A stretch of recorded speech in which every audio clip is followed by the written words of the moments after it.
aljuma benn fan ci weeru novembre atum ñaari junne ak fukk ak juróom-ñeent ñi dellu seen jotaay Good Morning Africa nuñ ci àndi ay bés bu ay bu nekk nu amaat mbégte kontante na ma yaatal lépp lu jëm ci lu nuy waxtaane ci xibaar yu leer te wóor fësal lu nu mel ci biir jotaay ji la nuy àndee kenn jumaa mubaarak lañ leen di wax benn fan ci weeru novembre Good Morning Africa sunu studio stories yi di ngeen ko dégg noonu newspaper review comme nuñ ci àndee kenn saa su nekk nuyu bu baax a baax staff ak management bu Africa TV bàyyi xel ñu nuy seetaan ci àdduna wërngal këpp foo leen mën a nekk di seetaan jotaay ji jàppale na ñu ngi leen di jox seen wàccuwaay boo leen ñu toppee di ngeen déggee lu yaatu ci jotaayu tey ji Fatmata nuyu nañ la naka sa àjjuma. jërëjëf maam ji bi kontaan trop dala si waat si plateau bi jàkkaarloo bi aussi nga xamante ne every Monday to Friday ñu ngi toog di ñu xaar si seen favorite Good Morning Africa show ñu ngi leen a dalal.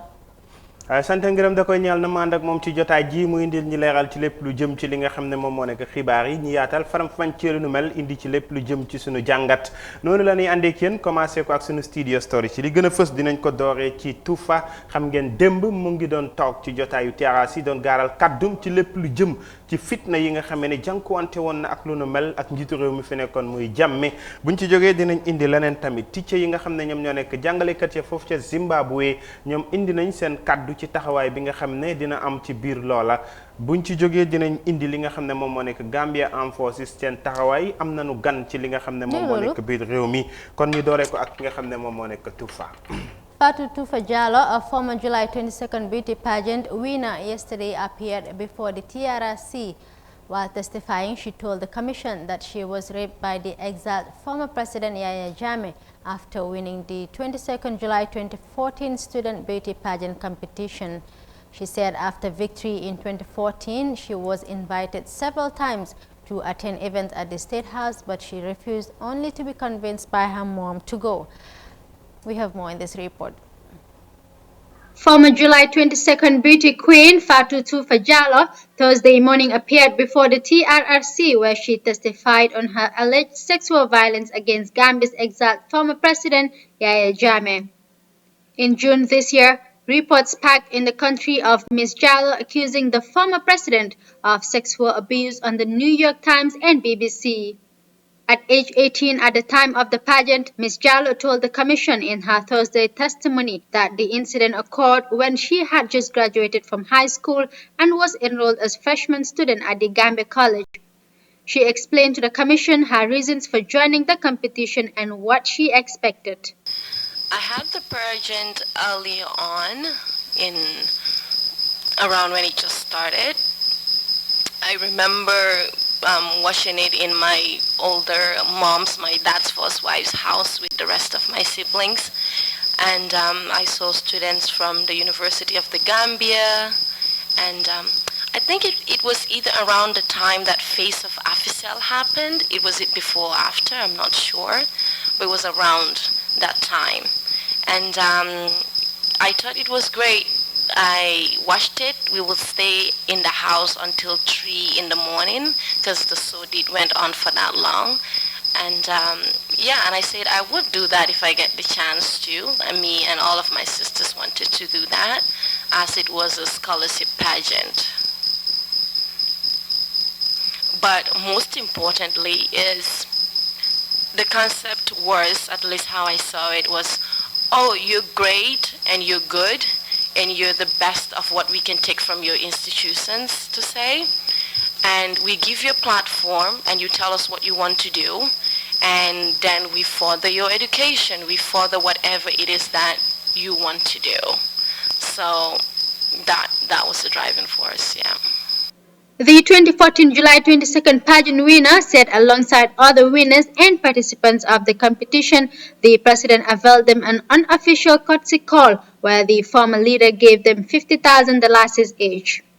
According to Tufa, the official courtesy call came in December at State House, where each of the winners, including herself, was given a cash prize of $200,000, a laptop, and a box that contained a gold coin.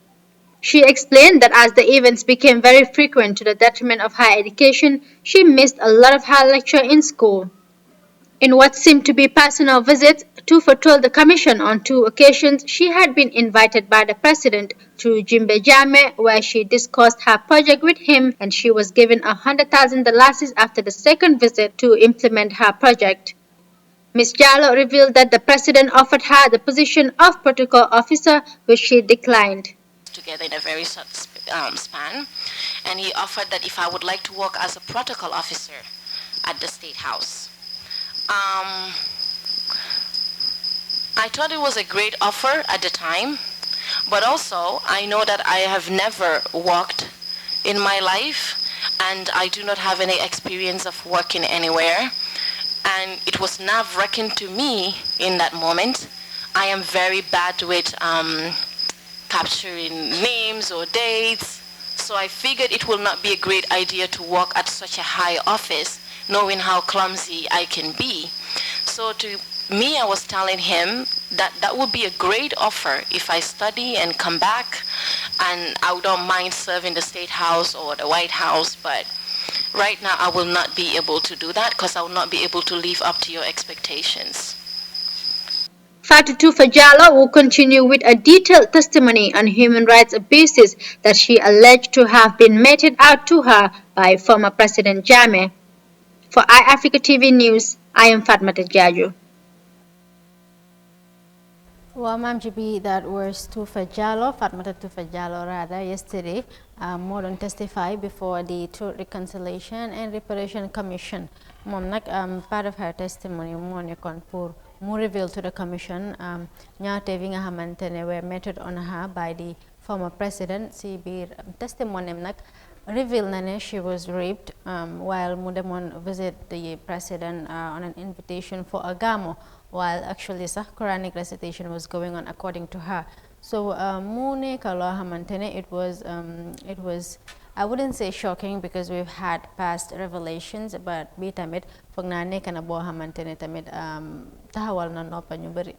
waaw nopp dalooti na comme ni nga ko waxee ndax ñu bëri dinañ doon xaar buñ déggee ne sexual abuse la ji ñi nga xam ne ñooy TRRC di ñëw def ku nekk lim doon xaar rek mooy kañ lay Toufa di ñëw ndax déggoon nañ moom moo génnoon waxal boppam bi mu génnee waxal boppam ni gis ne ñëpp liñ amoon njort rek even team bi nga xam ne ñoom ñoo doon def sensitization bi buñ fi ñëwee question she was when will we expect pour gis ki nga xam ne moom moo nekk Toufa. Unfortunately démb gis nañ ñëw na wax na te lu bari ci li nga xam ne ñu bari dégguñ ko woon sax ci interview yi mu doon def démb leeral na ko nan la yëf yi amee ambition bi nga xam ne moom la amoon nekkoon tout tànk xooloon yëf yi fam dooree toogoon ak njabootam bëggoon moom tam lu yokk li nga xam ne mooy maxamam ci wàllu njàng ak yu jëm ci yooyu moom moo ko puusoon ba mu dugg ci yu mel nii leeral na tam ci ay kàddum ne lu ci bëri ci li nga xam ne dañ ko doon jox soo gisee mu doon nangoo jël lu nu mel réeru ci woon ak ay wayjuram muy yaayam loolu yëpp bokk na ci li nga xam ne moom la jeexale ci ay kàddum wane li nga xam ne mooy ñaawteef yi nga xam ne moom la ko jàmme def ci bés bi nga xam ne ñëpp dañ doon bàyyi xel ne kenn amutoon njortab xalaat ne doomu aadama bu nga xam ne am nga imaan tuuti ci yàqinu li nga xam ne moom moo nekk diine l'islam doo toog dajale ay kilifa ñiy sikkar di wàccee alquran nga ñëw ne li nga xam ne moom moo nekk tey ñaawteef ngay def pour li nga xam ne moom moo nekk lu mel ni tëddoo xale bu jigéen bu nga xam ne nëkkutoon ci coobereem ak yu jëm ci yooyu gaaral tam ay kàddum ne lu nu mel jàpput ne sax mbetteel la ci moom ndax waa ji diggoon na ko wala amoon na yéene takk ko soxna waaye moom àndutoon ci lu jëm ci loola ak yeneen yi nga xam ne moom moo ci am leeral bu nu mel ñu ngi ko doon xaar ci moom waaye démb leeral na ko massa ko tamit ci ni mu fi génnee ak métit yi nga xam ne moom la wax njabootam tam bi mu fi jógee ñoom ñu ngi doon face li nga xam ne moom moo nekk consequences ndax ñoom lañ doon laaj fan la xale bi dugg ak yu jëm ci yooyu ba moom mu def pexe ba escape dem bi mu ñëwee tamit jàmme jógee fi mu leeralaat yëf yi taxawal li nga xam ne mooy foundation wala li nga xam ne moom moo nekk project wane ne waruñu tëddee xale yi ci lu dul seen coobere ak yooya yëf yi daal mu ngi noonu ci liñ ci dégg démb. Wow, that was the Toufa's testimony before the Truth, Reconciliation and Reparation Commission. Maam ji bi ñu dem ak suñu next story bi. acca ñi dem ci beneen bi moom moo ñuy dugal ci li nga xam ne moom moo nekk takk der yi nga xam ne jàpp nañ ne ci biir réew mi ñoom ñoo yore wàllu kaaraange waaye am nañ gan yu nga xam ne dalal nañ leen ñuy dem déglu xibaar booba tamit dellu si. The Gambia Armed Forces on Thursday received the Chief of General Staff of the Royal Armed Forces of the Kingdom of Saudi Arabia at the Banjul International Airport. General Fayed Ben Hamed Al-Waili arrived in the country for a bilateral engagement with his Gambian counterparts. This week featured a busy schedule on the side of the top administration of the National Army, having the Minister of Defense together with the Chief of Defense Staff on a nationwide tour of military installations. In-house meetings are ongoing with ECOWAS troops in the Gambia, as well as men in border and infantry bases across the country. The arrival of the Saudi military leader coincides with the graduation of platoons trained on several battle formations, scenarios, and movements of troops that demonstrated a live fighting exercise at the range in Brikama. iAfrica TV is monitoring detail on the visit of the Saudi military general to keep you updated accordingly.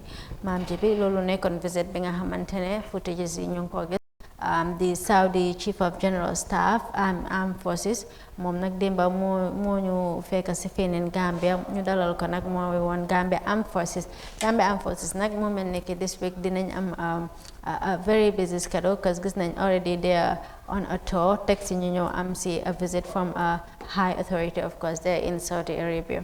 waaw dafa nekk lu nga xam ne dafa yitteel réew mi ndax li tax mooy boo xoolee njiitu réew mi fi nekkoon Jammeh ñaar fukki at ak ñaar yi mu fi nekk yëpp takk der la woon tekki wala simmi li nga xam ne moom moo nekk uniforme am nekk civilian jiite réew mi waaye loolu terewut tamit da ngay gis ne lu jëmoon ci wàllu kaaraange problème la woon ci biir réew mi moo tax depuis nguuru Adama Barrow ñëw nekk civilian gis nañ ne ba tey ji kaaraange réew mi dafa yitteel nit ñi ndax saa yoo dégloo ci li nga xam ne mooy mbootaayi aduna bi li ñuy wax rek mooy security reform with that security reform am nañ expectation yi ñu gis ñi nga xam ne seen xam-xam màcc na ci wàllu kaaraange muy Saudi ak yeneen réew yi nga xam ne am nañ ñu seen xam-xam màcc ci wàllu kaaraange bu ñuy ñëw di jege ñi nga xam ne ñoom ñoo yore suñ kaaraange gi gis nañ am nañ Minister of Defense ki nga xam ne moom moo nekk Chief of Defense Staff tamit ñoom ñu ngi fa woon ci li nga xam ne moom moo nekkoon taxawaay bi ak lépp lu jëm ci loolu kon nekk na lu nga xam ne daal gis nañ ne solo si am na ci ni ñuy xaaree gan gi ak lu jëm ci li nga xam ne mooy taxawaay bi. jërëjëf Maam Jibi for now that brings us to the end of our studio stories mu mel ni ki newspaper review moo nu dese.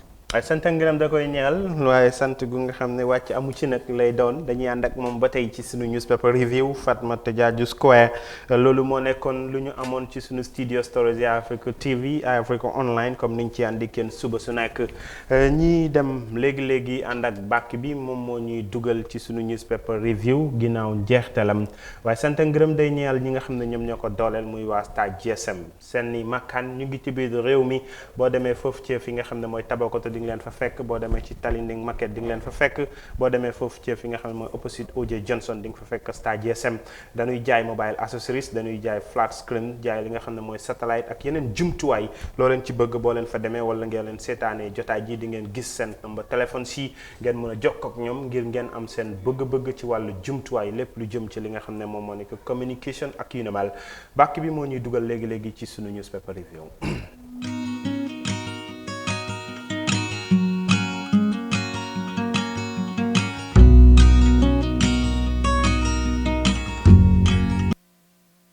njeextalu bàkk bi moo nuy dugal ci sunu newspaper review lu nu yeewoo tey jii ci suba si dina bokk ci Voice newspaper Foroy newspaper Standard newspaper lan la nu yeewoo ci seen i xët Fatmata ñuy commencé jukki ak Voice seen kàddu lan lañ ci fësal tey jii ci suba si. waaw Maam ji bi li gën a fees foofu ci Voice newspaper mooy the Gambia must step up prosecutions to boost progress on ending child sexual exploitation, says UN human rights expert.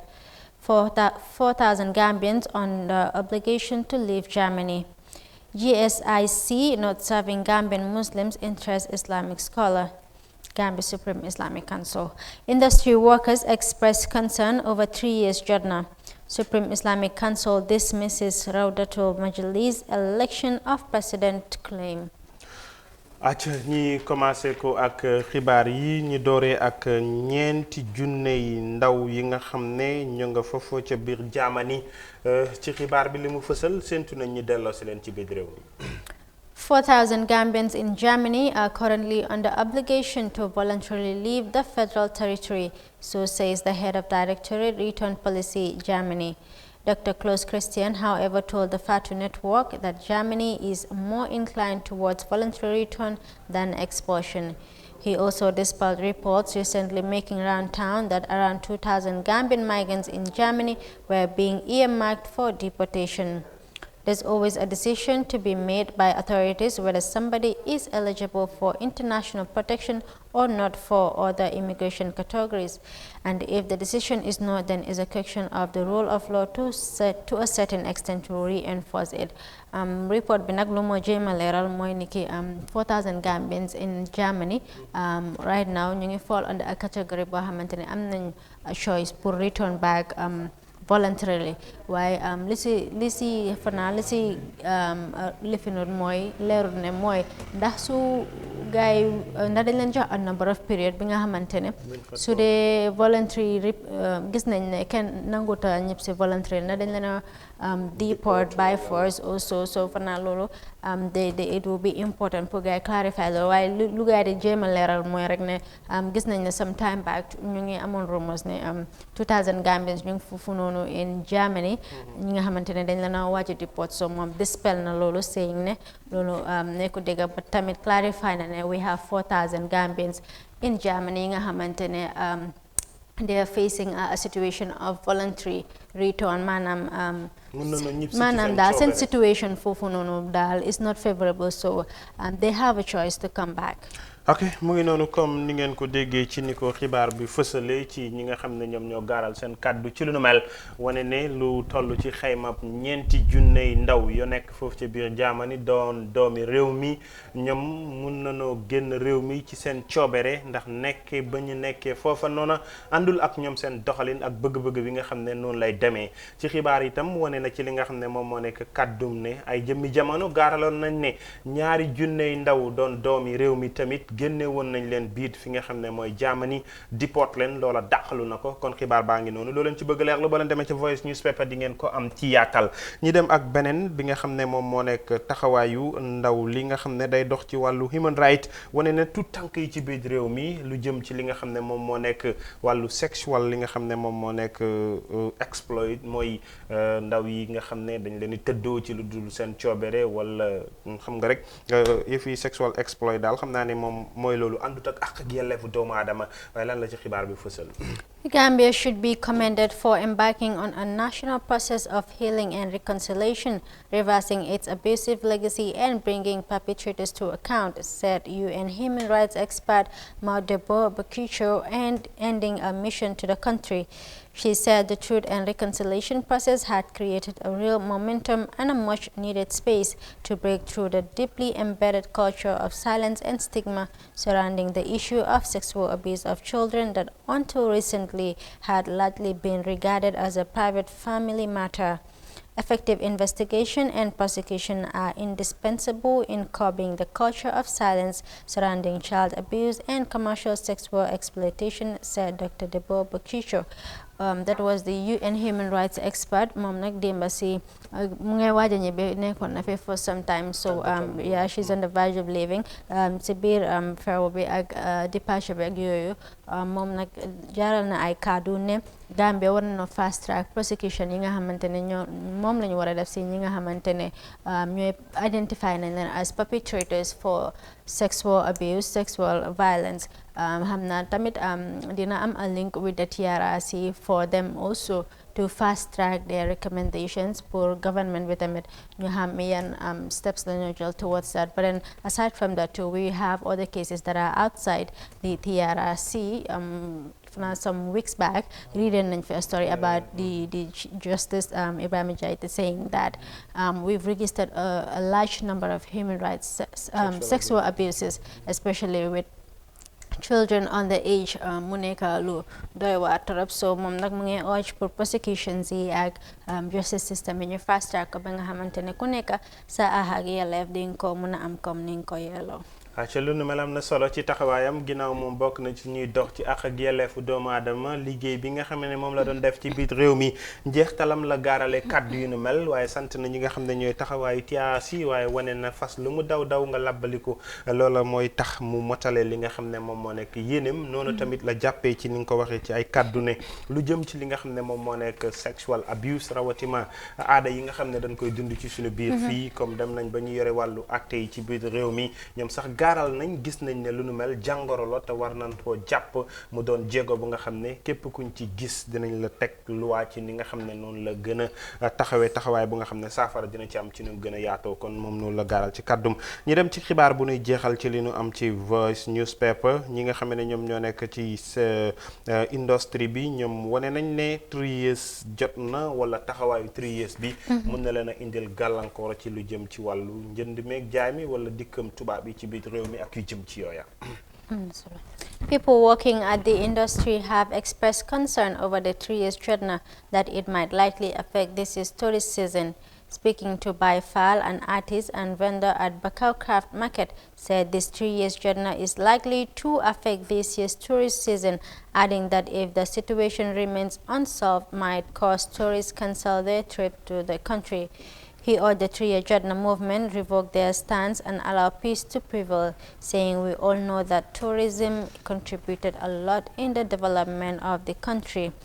Wow, loolu nag mu nekk ay concerned Gambians yoo xamante ne they are working in the tourism industry sector ñoom nag fu mu ne nii tiit nañ ba pare ñu ngi wane seen concern si li nga xamante ne mooy the 3 years jot na plan to stage a demonstration in December if the president doesn't come down ñoom nag ñu ngi wane lii mun na go a long way in affecting our tourism sector, knowing very well tourism impact bu mu am si dëkk bi yeah.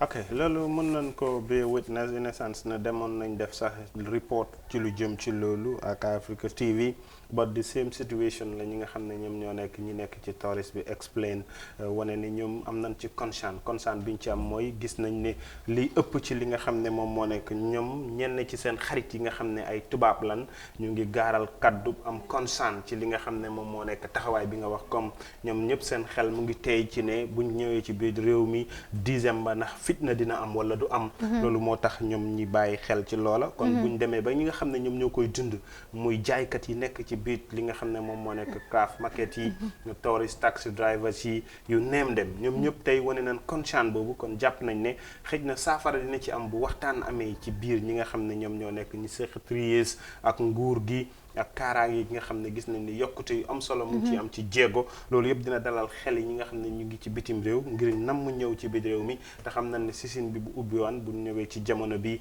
loolu yëpp dina nekk lu nga xam ne lu am solo la. waaw maanaam daal ku nekk am nga right pour express sa opinion. Express opinion with regards to a certain matter, whether the president should step down or continue for 5 years. But I think it's important lu nekk looy def nga exercise ko with responsibility, because every right comes with a responsibility. Me nag ñu nekk di expressly it's very good of them, yeah, they're concerned citizens, but they need to understand that the 3 years jot na seen opinion rek la pour ñoom seen opinion mooy na president should step down after 3 years, and we believe that they should be allowed to protest in as much as dinañ ko def peacefully, and I believe that as citizens I'm not sure they would be very inconsiderate as to cause any damages.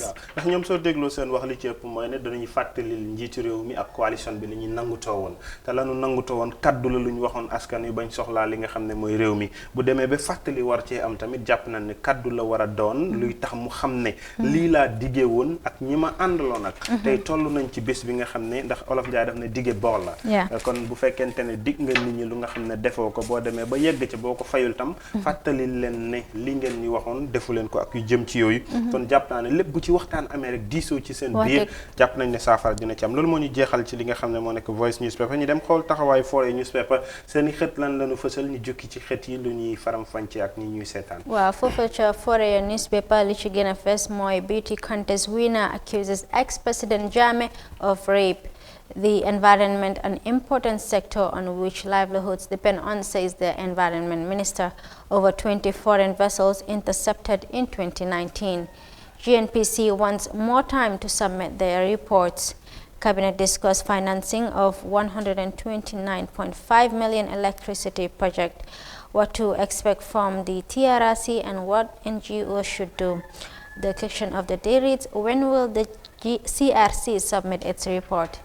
ok loolu moo gën a fës ci Foroyaa newspaper ñu commencé ko ak jëwriñ ji yore biir réew mi ak li nga xam ne mooy jaww ji mooy Ministry of Environment ñoom gaaral nañ seen kaddu ci li nga xam ne moo nekk taxawaay boobu noonu ñu dem seeti ko buñ ci jógee rek ñu ñëw ci GMPC ñoom itam wane nañ ne nañ leen may time ngir ñu mën a submit li nga xam ne moom moo nekk seen report balaa ñoo ñëw ci ñi nga xam ne moom moo nekk ñaar fukki ñi nga xam ne ñoom ñoo nekk doxandeem yi nga xam ne ñoom jàpp nañ ne ñu ngi ci biir réew mi ñu ko wane ñoom ñoo nekk ñu nekk ci li nga xam ne moom moo nekk fisheries gisoo xibaar yi dama joolaa bi tey bët yi neexuñ ne paa mu ne lamp bu ko dàkkee daal bët yi duñu gis waaye da nga am problème ji ko rek am Ministry of Environment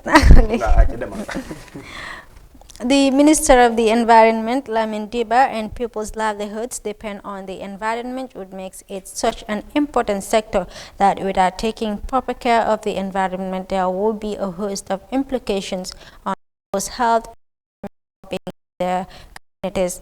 Diba made these remarks during the certification ceremony of 40 environmental inspectors after their successful completion of a week professional training.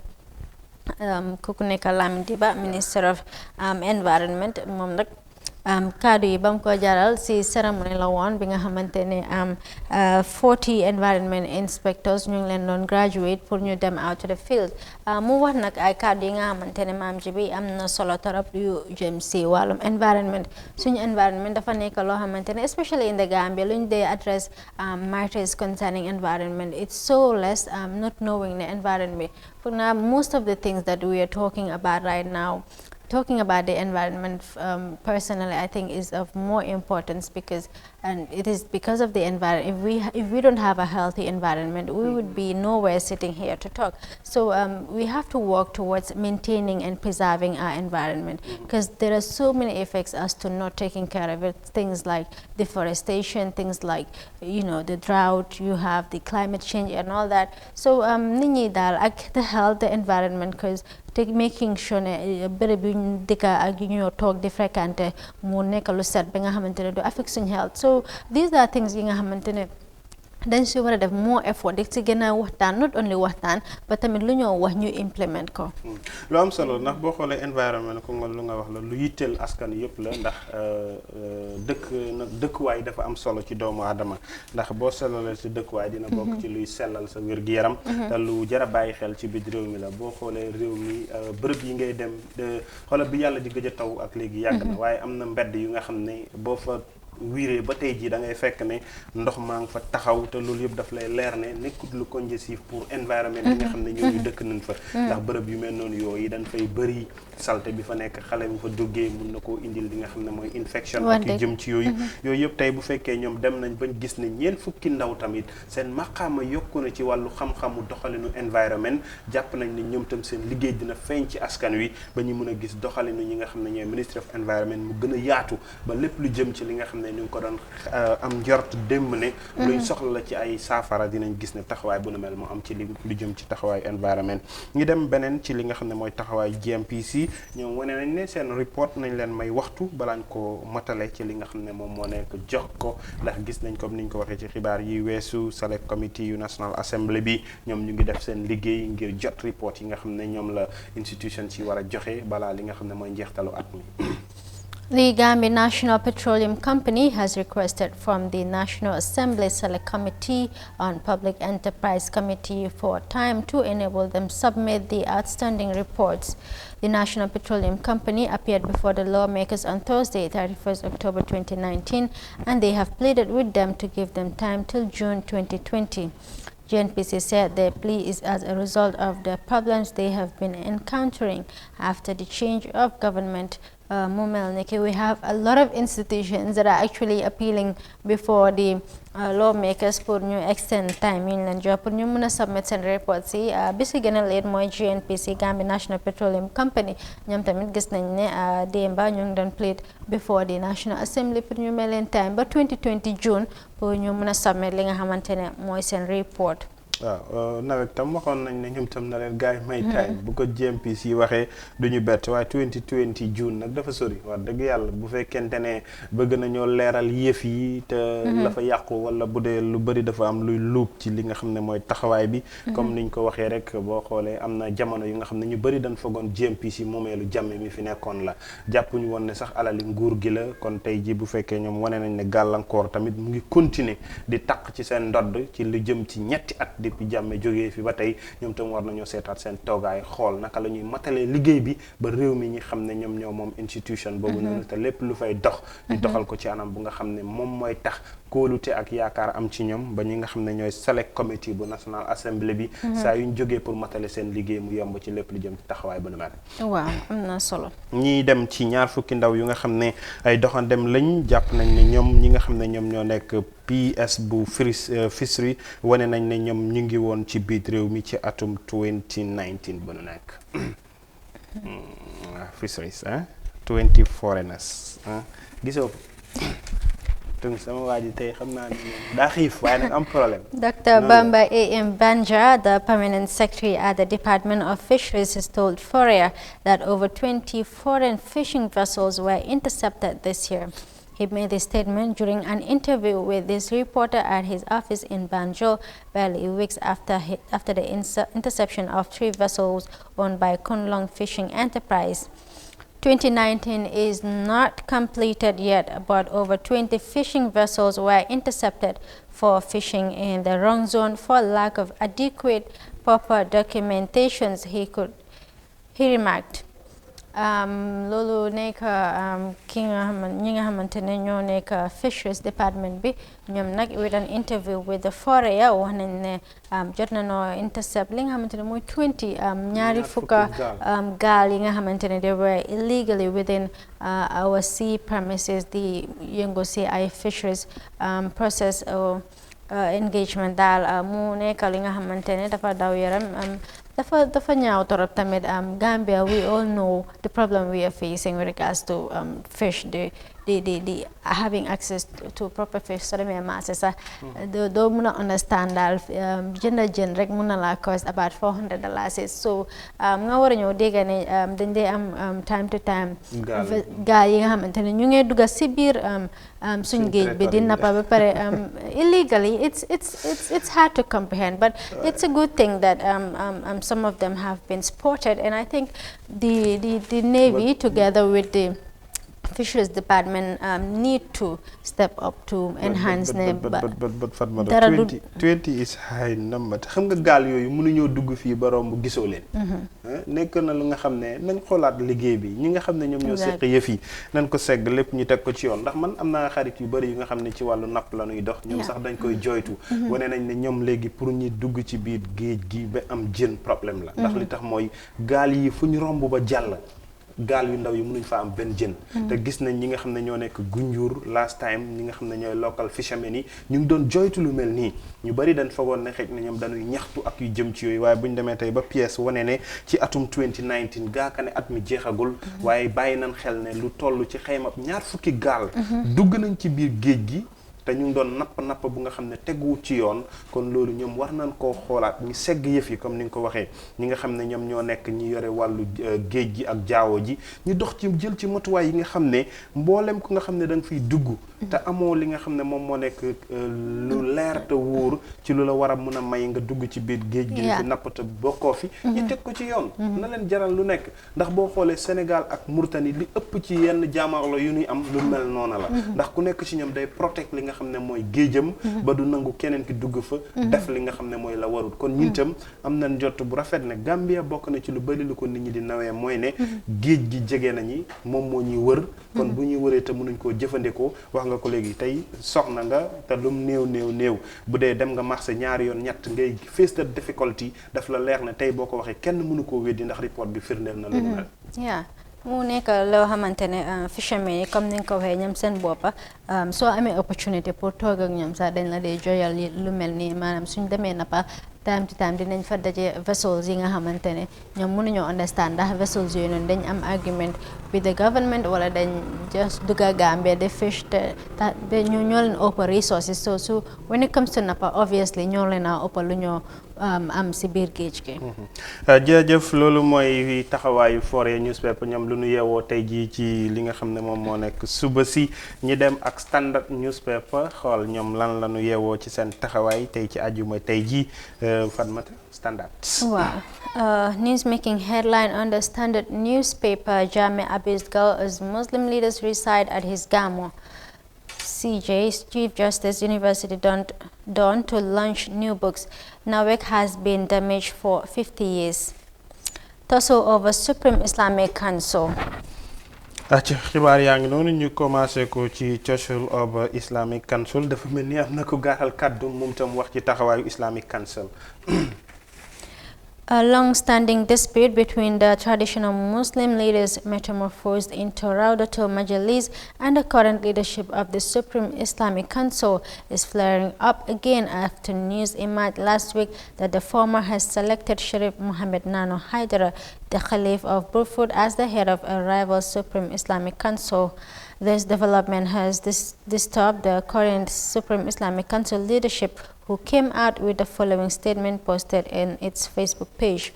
The Gambia Supreme Islamic Council wishes to inform the general public that they were informed in a prevailing discussion that the Majmu'atu Raudatul Majalis has elected Alhaji Sharif Mohammed Sanusi Nano Haidara as the president of the Supreme Islamic Council and other related matters in the operation and administration of the council.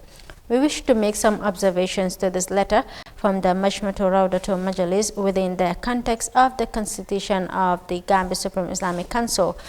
1. The GSIC is a non-governmental organization and an independent body. It was established with the government's intervention to have a very strong working relationship. This has a provision in the articles of the Constitution of the Council. 2. Article 18 of the Council's Constitution defines qualifications for membership directly to the Executive Committee of the Council. 3. Article 15 of the Council Constitution provides a legal term for membership. Now, meanwhile, the Standard has contacted the spokesman of the Raudatul Majalis, Buba Jabi, who accused the Supreme Islamic Council leadership of running the council as a club by refusing to open up its membership to the entire Muslim community in the country, which they claim to represent. Now, there seems to be toso gis nañ woon some time back ñu ngi fi riidoon a paper ba nga xamante ne Raudatul Majalis ñoo ko binda di wone ne ñoom daal select nañ ki nga xamante ne mooy Sharif Nano Haidara mooy di current Khalif at Brufut pour mu nekk the president of the Supreme Islamic Council. Now the Supreme Islamic Council, I believe, has problems or issues with that. But gis nañ tamit the same Raudatul Majalis ñu ngi accuse the Supreme Islamic Council for not being very open to other Muslims, meaning dañ ko def li nga xamante ne dafa tëju torop ba nga xamante ne soo bëggoon a jóg tey dem nekk a member foofu noonu at the Islamic Council sa it's very difficult and it's not open. Loolu lañ leen nekk di accuse waaye Supreme Islamic Council ñoom nag state nañ fi some articles of the constitution. Xam naa tamit su dee ki nga xamante ne mooy Nano Haidara xam naa luñ bëgg a wone mooy ne su waree dem ba war a nekk président dafa war a jaar through the Supreme Islamic Council xëy na nekk member ba pare bokk si upcoming elections yi.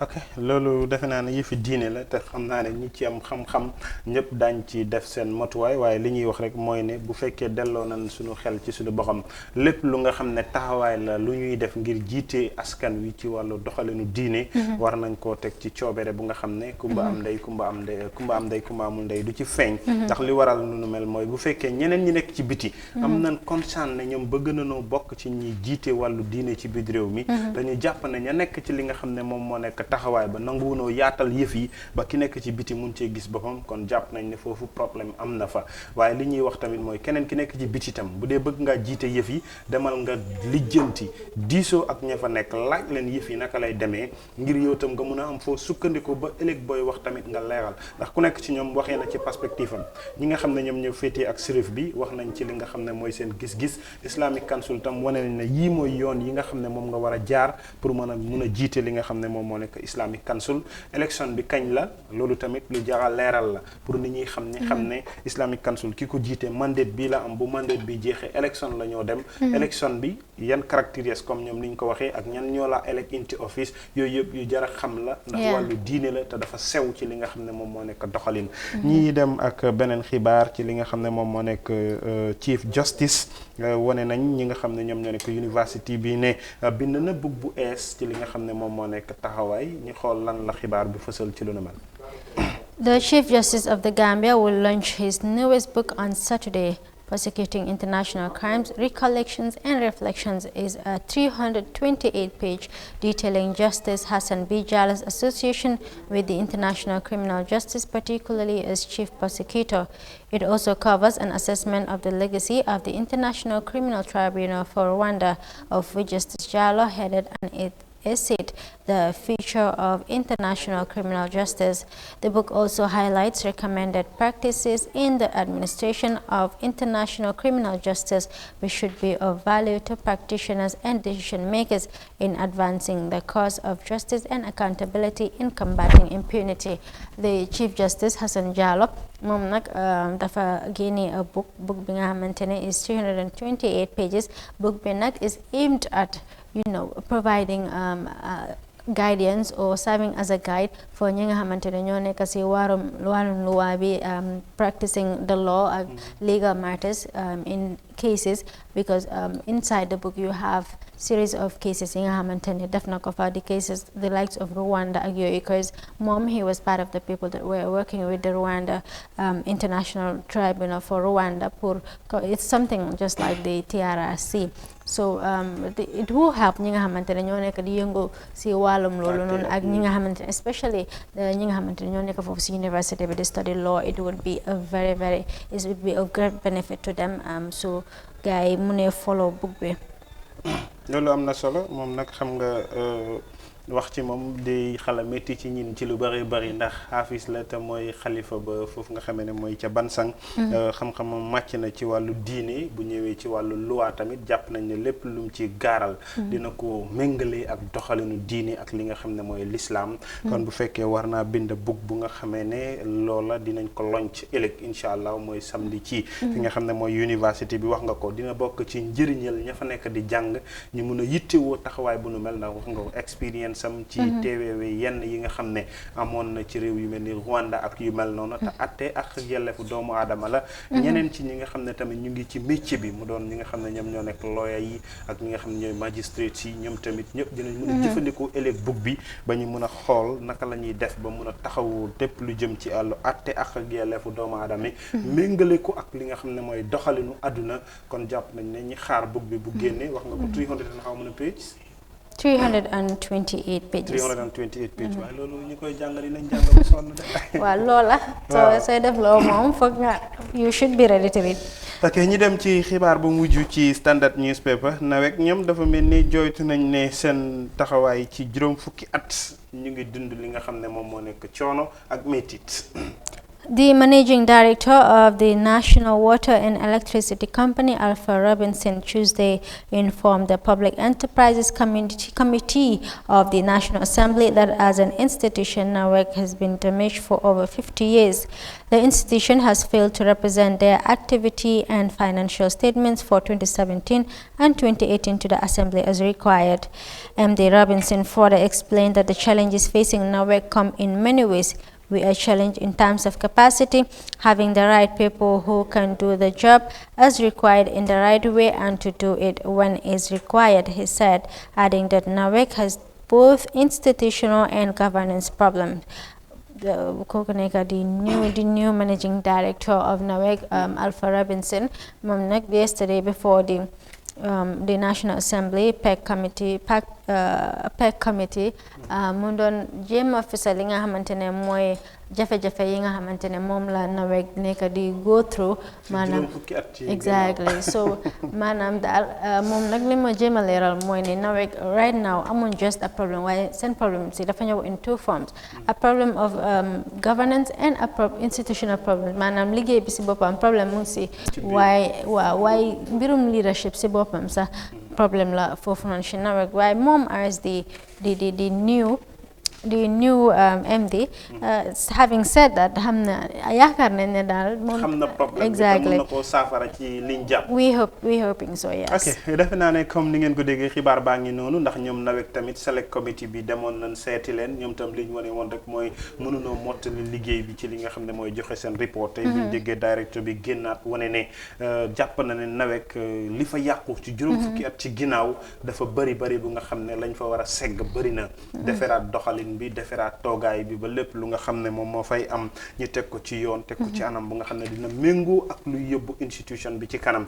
te NAWEC pour mu dox dafa naa ne dafa bokk ci luy yóbbu développement réew mi Fatmata ndax ku fi xëy yeewu bu fekkee amula courant lu bëri ci sa liggéey dina métti. ku xëy yeewu balaa ngaa génn sa kër soxla nga ndox mooy sangoo soxla nga ndox mooy naan te ñoom ñoo yore doxalin boobu. kon ñooñu jàpp nañ ne nguur gi war nañ cee jàpp ngir seen bëgg-bëgg lépp luy yóbbu institution bi mu tegu ci yoon waaye ña ñuy jël di ko dénk tam institution bi nanu farlu xam ne li ñu yore yëfi réew mi la.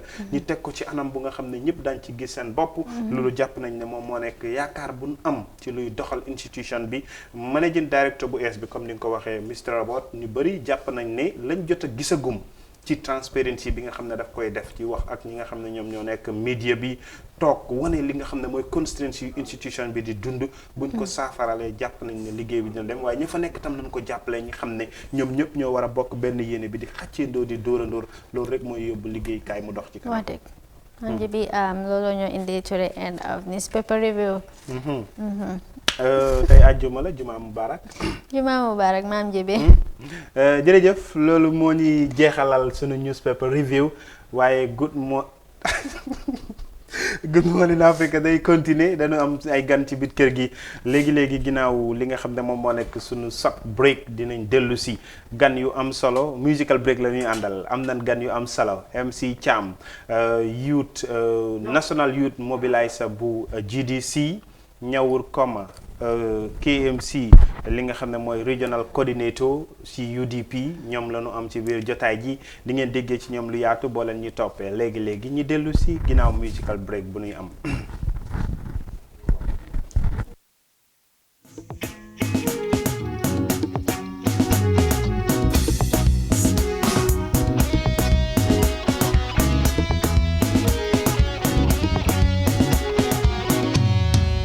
Good morning, Neoli Barena, Young Magazine Bombor, I'm ready for a good day.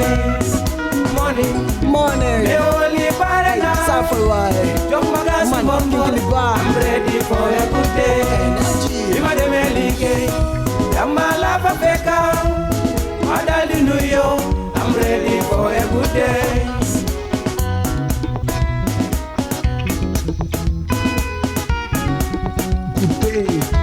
nit ku baax da nga war a am aajo amul sëy na bu Fatima wala Sadio déglu wéy bi ñu wax lanu fa taajo dal ko si sa TV wala sa rajo bu toppa sa xol bam lay dugal ci ay noono this world is beautiful bu fi nekk di tongo bay wa suba bu nangu kenn ku la sikka ndax te du la jural dara lu dul rek si la coono whether in Africa or overseas when you hear this song man you know what it is nit ki da nga war a oyof bu nangu diis nuyoo moom lu war la te loolu la ñu gis.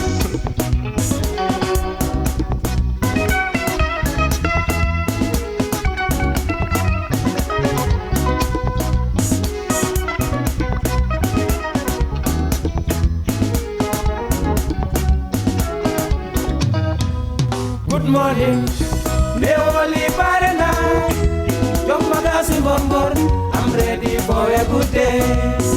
Morning, Neoli Barena, Young Magazine Bombor, I'm ready for a good day. Ima de Melike, Yamala Fafeka, Madali New York, I'm ready for a good day.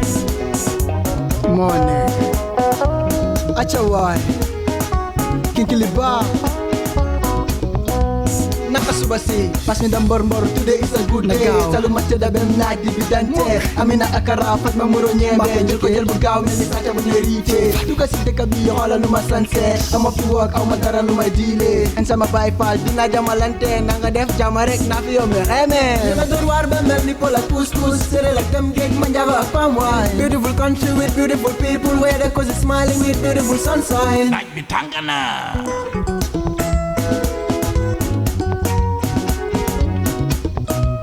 Bima jógee liggéey jaar si elu baba ànd ak moom si gelefa ataaya si ambiance bi watale et nuyu naa leen Ding Kokono Happy Lancaster man fonk naa leen Bena Kotu black and white bëgg naa leen Birikama Benoti Road man sarga naa leen Willingara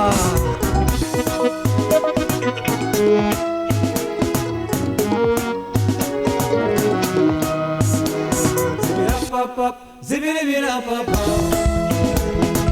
Mio, kanyinyo Zibirapapap, zibiribirapapap Mio, kanyinyo Boy, jugal boy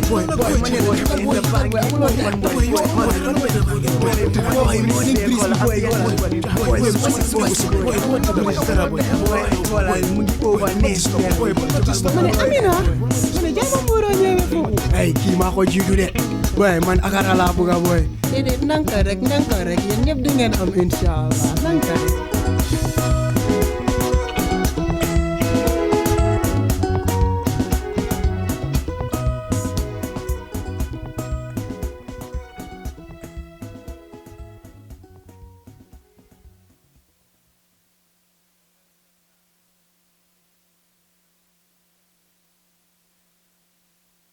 jotaay Good Morning Africa wax naa leen ko ci léegi bu ñuy dugg ci li nga xam ne mooy musical break bi sunuy gan ci biir kër gi sunu loxo li nga xam ne mooy càmmooy Ñawur Koma regional coordinator bu KMC ci UDP moom moo nekkee nii MC Cham ki nga xam ne moom moo nekk National Youth Mobilisation wala président bu GDC moom tamit moo nekkee ci sunu loxo ndeyjoor Fatmata sunuy gan a ngi nii ci biir kër gi ñi commencé ko ak Ñawur nuyu nañ la nam naa la de doom day nama naa leen fii ay Africa TV maa ngi nuyu suma naataango muy MC Cham by the virtue of place am suma boss la because moom he is a national president of a party in the country maa ngi ko nuyu si turam si santam suma boss la si wàlla boobu comme nuñ ko di far di def rek na yëpp leer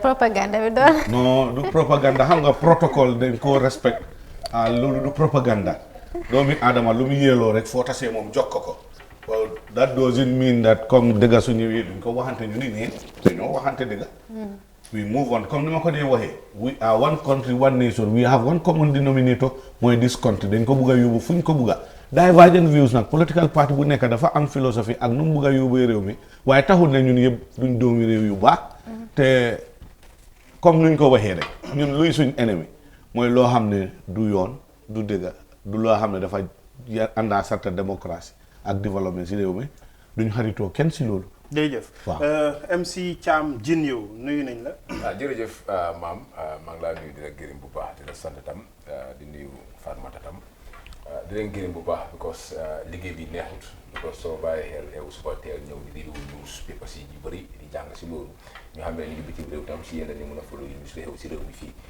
suma xarit la moom dëgg nga mu ne suma boss la wala man moom foog naa ne ñu ñëpp si benn liggéey leen nekk muy Gambia pour gis ne am na beta Gambia foog naa loolu mooy suñu taxawaay ñun ndaw yi moom dafa def follow programme fii tam mu nekk ni ku baax ni ku oyof tam comme ni nga ko waxee tam ñu ne nit ki tam protocole dafa am solo peut être tam wan na ko fii lii moo laa wan ne ñun ñëpp dafa am benn jubluwaay bu nekk tam mooy pour gis ne Gambia buñ soxla am nañ ko we have a change but change fa beta Gambia ba léegi gisaaguñ ko so foog naa ñun ndaw yi ñoo war a gën a taxaw tam pour gis ne tam beta Gambia buñ soxla tam mun nañ ko am beta Gambia buñ soxla mun nañ ko am gis ngeen xibaar yi lu nu yeewoo ñu commencé ko ci wàllu napp gi dégg ngeen PS bu Fistri li mu wax as a concerned citizen lan moo ci sa jàngat. waaw si wàllu nappal bi si géej bi foog naa ne di ministre of Fistri dafa late si war a jóg at this time war a wax si loolu because da nga xool ni agreement yu xam ne ñu ngi ko sign ñoom si ak European Union si tam ak yeneen compagnie xam ne ñu ngi ko sign si affaire napp ak jën yi loolu dañ ko war a xoolaat bu baax a baax bu ko tey Gambia toll nañ fa xam ne léegi pour nga am kobo sa problème la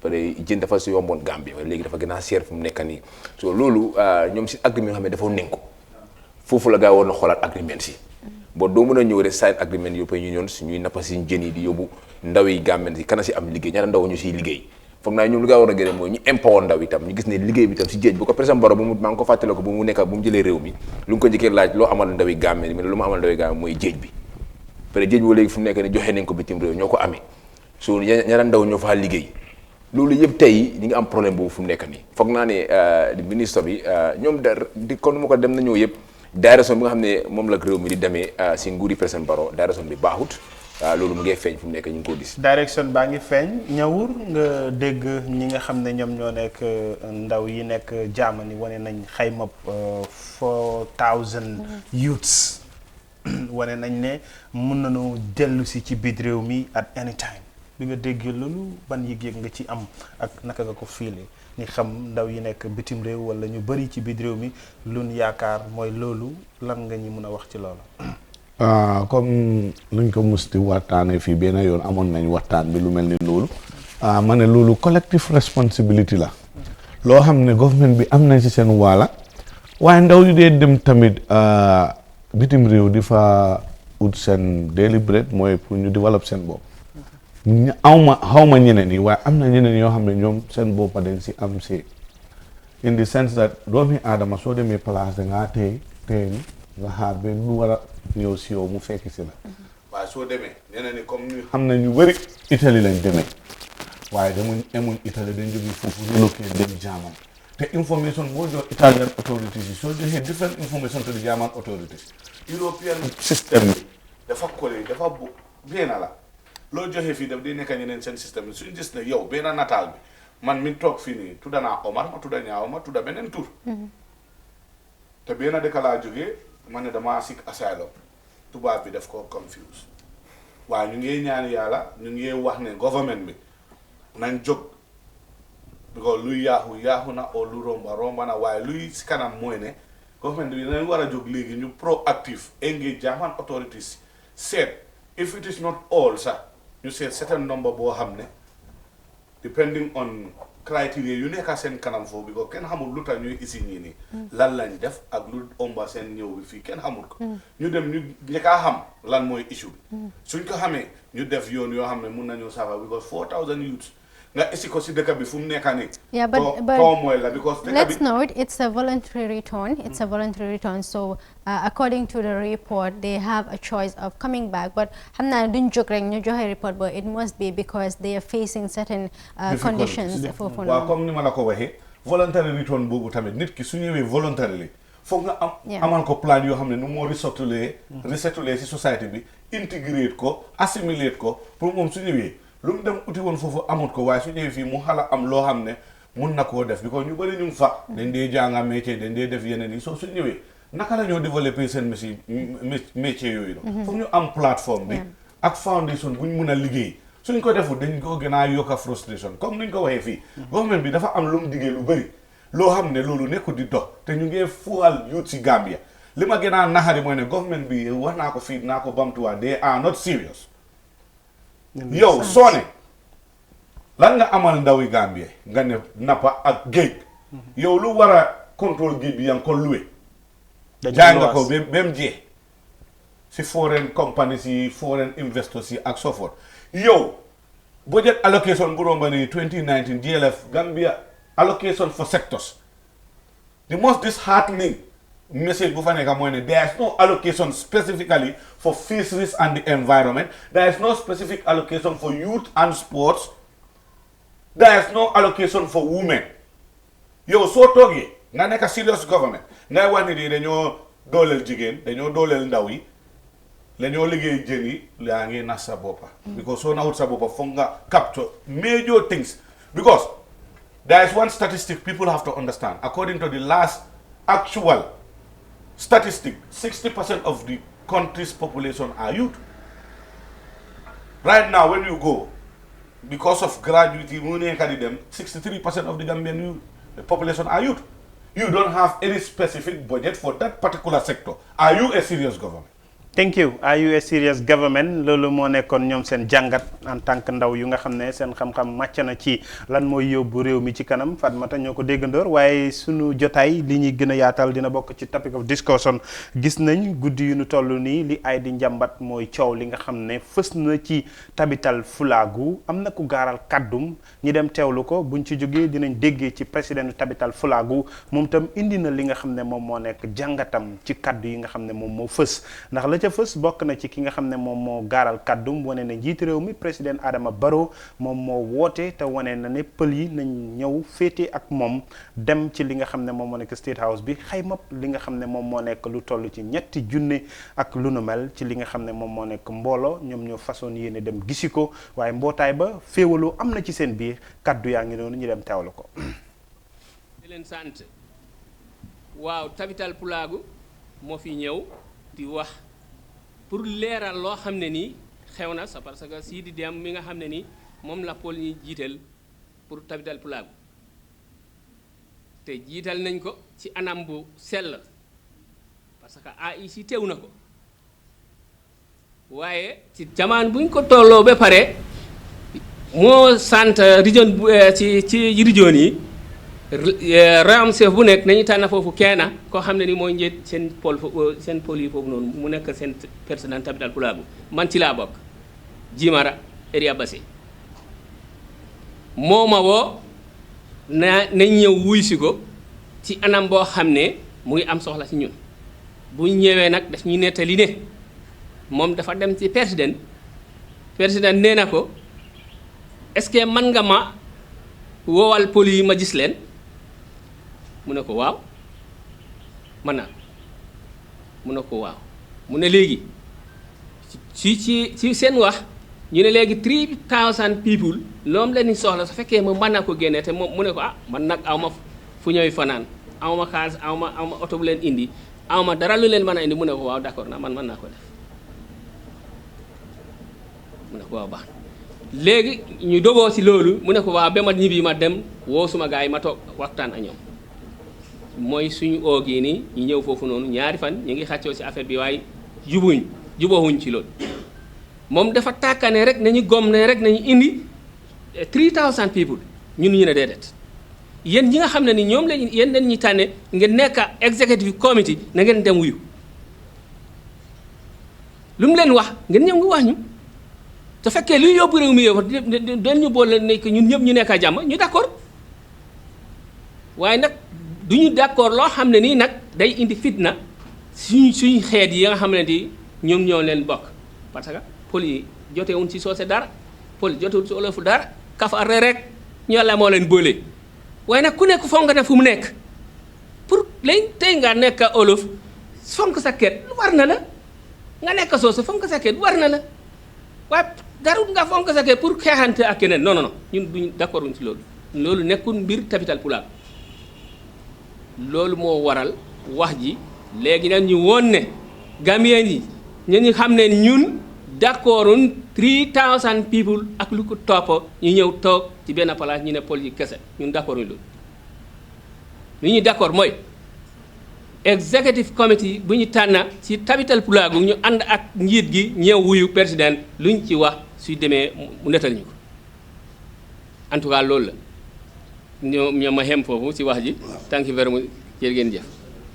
acca tabital fulaagu dégg ngeen ko Fatmata ñoo ko déggandoor gis nañ jotaay ji comme ki nga xam ne moom moo gaaral kàddum wane ne li tax moom mu gaaral kàddum mooy tabital fulaagu mbootaay la bu nga xam ne pël yi wuute ci biir réew mi ñoom ñoo ko bokk waaye la tax a jóg mbootaay bi nekkul wane xeet ci wàllu li nga xam ne mooy féewale réew mi soose baag joolaa baag pël bi ku nekk mën ngaa bëgg sa bopp waaye taxul nag ñu jàppee ko li nga xam ne mooy wàllu xeex te tamit wane na li waral gaaral kàddu yi mooy bañ déggee ni njiiti réew mi président Adama Barrow moom moo woonee ne dafa soxla xayma 3000 li nga xam ne mooy people te ñooñu ci biir pël yi lañ war a génnee ñi dem gis ko wane na tamit ci kàddum ne mbootaayu tabital fulaagu dañ leen fal exécutif bu nga xam ne élection bi IEC seen bopp fekke woon nan ko kon jàpp na ne loola tegu na ci yoon waaye la indi tey xel rek mooy na woote bi demee Maam Jibi li nga wax thank you very much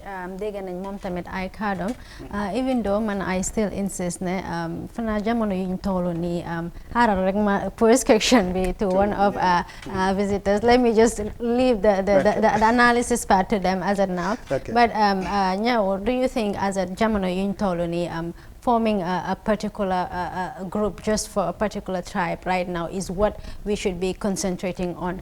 Don't you think it could have been more than that, like issues that are of national interest other than just, you know, I think so December president with them fit pour or there for a particular tribe or group pour ñu ñëw fekk si ko. It's because xam nga tey ñun ñëpp suñ toogoon nekk ay soose wala ay joola waaye amuñ group.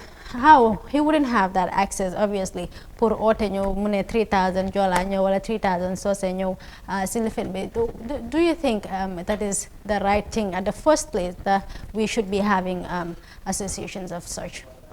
Thank you very much for posing that very important question. Like I've said earlier here, once that we have a single problem in this country, and that is the borough administration and his clueless bunch.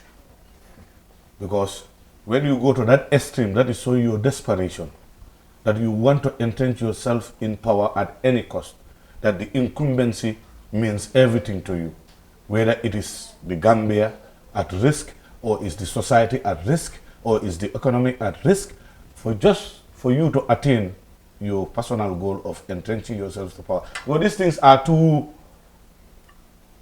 I don't think that people with integrity, people with the Gambia's interest at heart would do certain moves like this. But we have associations in this country. We don't have a wall of one, but I know of the Soninkara one and the Tabigal Puga. But there is this divisive way of politics that this borough administration is graduating from the school of thought of the Yaya Jammeh era, the divide and rule denominator that they are using. Yeah. Because whatever and wherever they go, they will tell them Barrow is Sarahule, because he is brought up by the Sarahules. Barrow is Fuller. He is just pretending to be Mandinka. But the people who are their parents, who are his parents, are all Fuller. And even when you go to their household, that is what the language they speak. But this is not the Gambia. I told you here, initially, we don't have problems among political parties or political groups in this country, because we all have one interest and we are all looking for one thing, that is the presidency in a different way with different philosophies. But why should a president and his group call a particular group trying to encourage tribal sentiments, tribal divisions? Those are divisive, very irresponsible way of yearning and gathering support. That is not the way to go about things. Well, this has been here and it has been instilled in the Gambian system by a tyrant and a dictator. We voted for change. We want to eradicate, clean our system from that. And somebody else who we voted in for change is coming and reminding of the same modus operandi. That is most disappointing. It is most regrettable on our side, and especially the Gambian youth. I told you here, a tyrant, a bad guy and a dictator has no tribe. He is just himself. Thank you. Because all Mandinkas are good, all Jolas are good, all Fulas are good, all Seres are good, all Sarahules are good, except if you are a self-centered, self-serving individual I wouldn't want to who lose has that the interest point. of Okay. yourself and a particular group at heart, not that of the country. I wouldn't want to lose that point. But MC, just quickly, please, can you just add a word on what Nyaur said? He mentioned that political parties don't have problems among each other. Can you please clarify that and add a word to that? Is it true that it is the borough government against the people of the Gambia? No, I think that when you look at the political parties, we don't have a problem. Our problem is about borough and the administrative of borough. Because I have been saying this, that they don't have directions. All their focus is about how to be still now extend the mandate of the president. They are all campaigning for just more for 15 years president. Right now, Gambia, we have a problem, and the problem is President Barrow. How can you want to gather the entire Fuller, over 3,000 Fuller, for what? Since 1965, you hardly had Jawara calling all the Mandinkas. Even Yaya Jammeh, all what people are saying about Yaya Jammeh. But he never called the entire Jolas. You can even call the entire KMC. That I want to see them, but you can have the Fuller, you can have the all of you have the Jola. Why are you calling all the Fullers? Why that? A president. And now they have put a lot of allegations that it was GDC is behind all these things. Come to that. So I think that. bul jiitu fas wi ci bul jiital saret gi ñi dem ak beneen vidéo bi nga xam ne Sidi Dem président Tabital Fulagu indi na ci leeral ci biir jotaay Good Morning Africa. démba ñu oote press conference bi yéen ak ñu wax ñeenay si beneen parti la gars yi jógee ñoom xanaa ñoom bokkuñ si seen exécutif bi. déedéet ñooñu ñi fi ñëwoon kenn pet nga xaw ma ñaari nit astafirullah Abdou Ba Sutura Diallo adviser lañ bokkuñu ak exécutif bi ñooñu exécutif bi ñoo leen tànn pour adviser bokkuñ ci suñu ñun ñi nga xam ne ñooñu lañ élect bokkuñ ci ñooñu ñun lañ élect ñun ñooy ñi nga xam ne Gambia yëpp ñoo toog tànn nañu teg ñu ci place bi ñu nay exécutif bi ñu nay toog wax li ñu wax loolu moo am ñooñu ñaar ñooñu pet ñoo oote woon council of elders ñu ne ñoom bokkuñ ci ñooñu nag ci GDC lañ bokka ay nomba tànk lañ ci biir GDC xaw ma ban place lañ fa amee nag.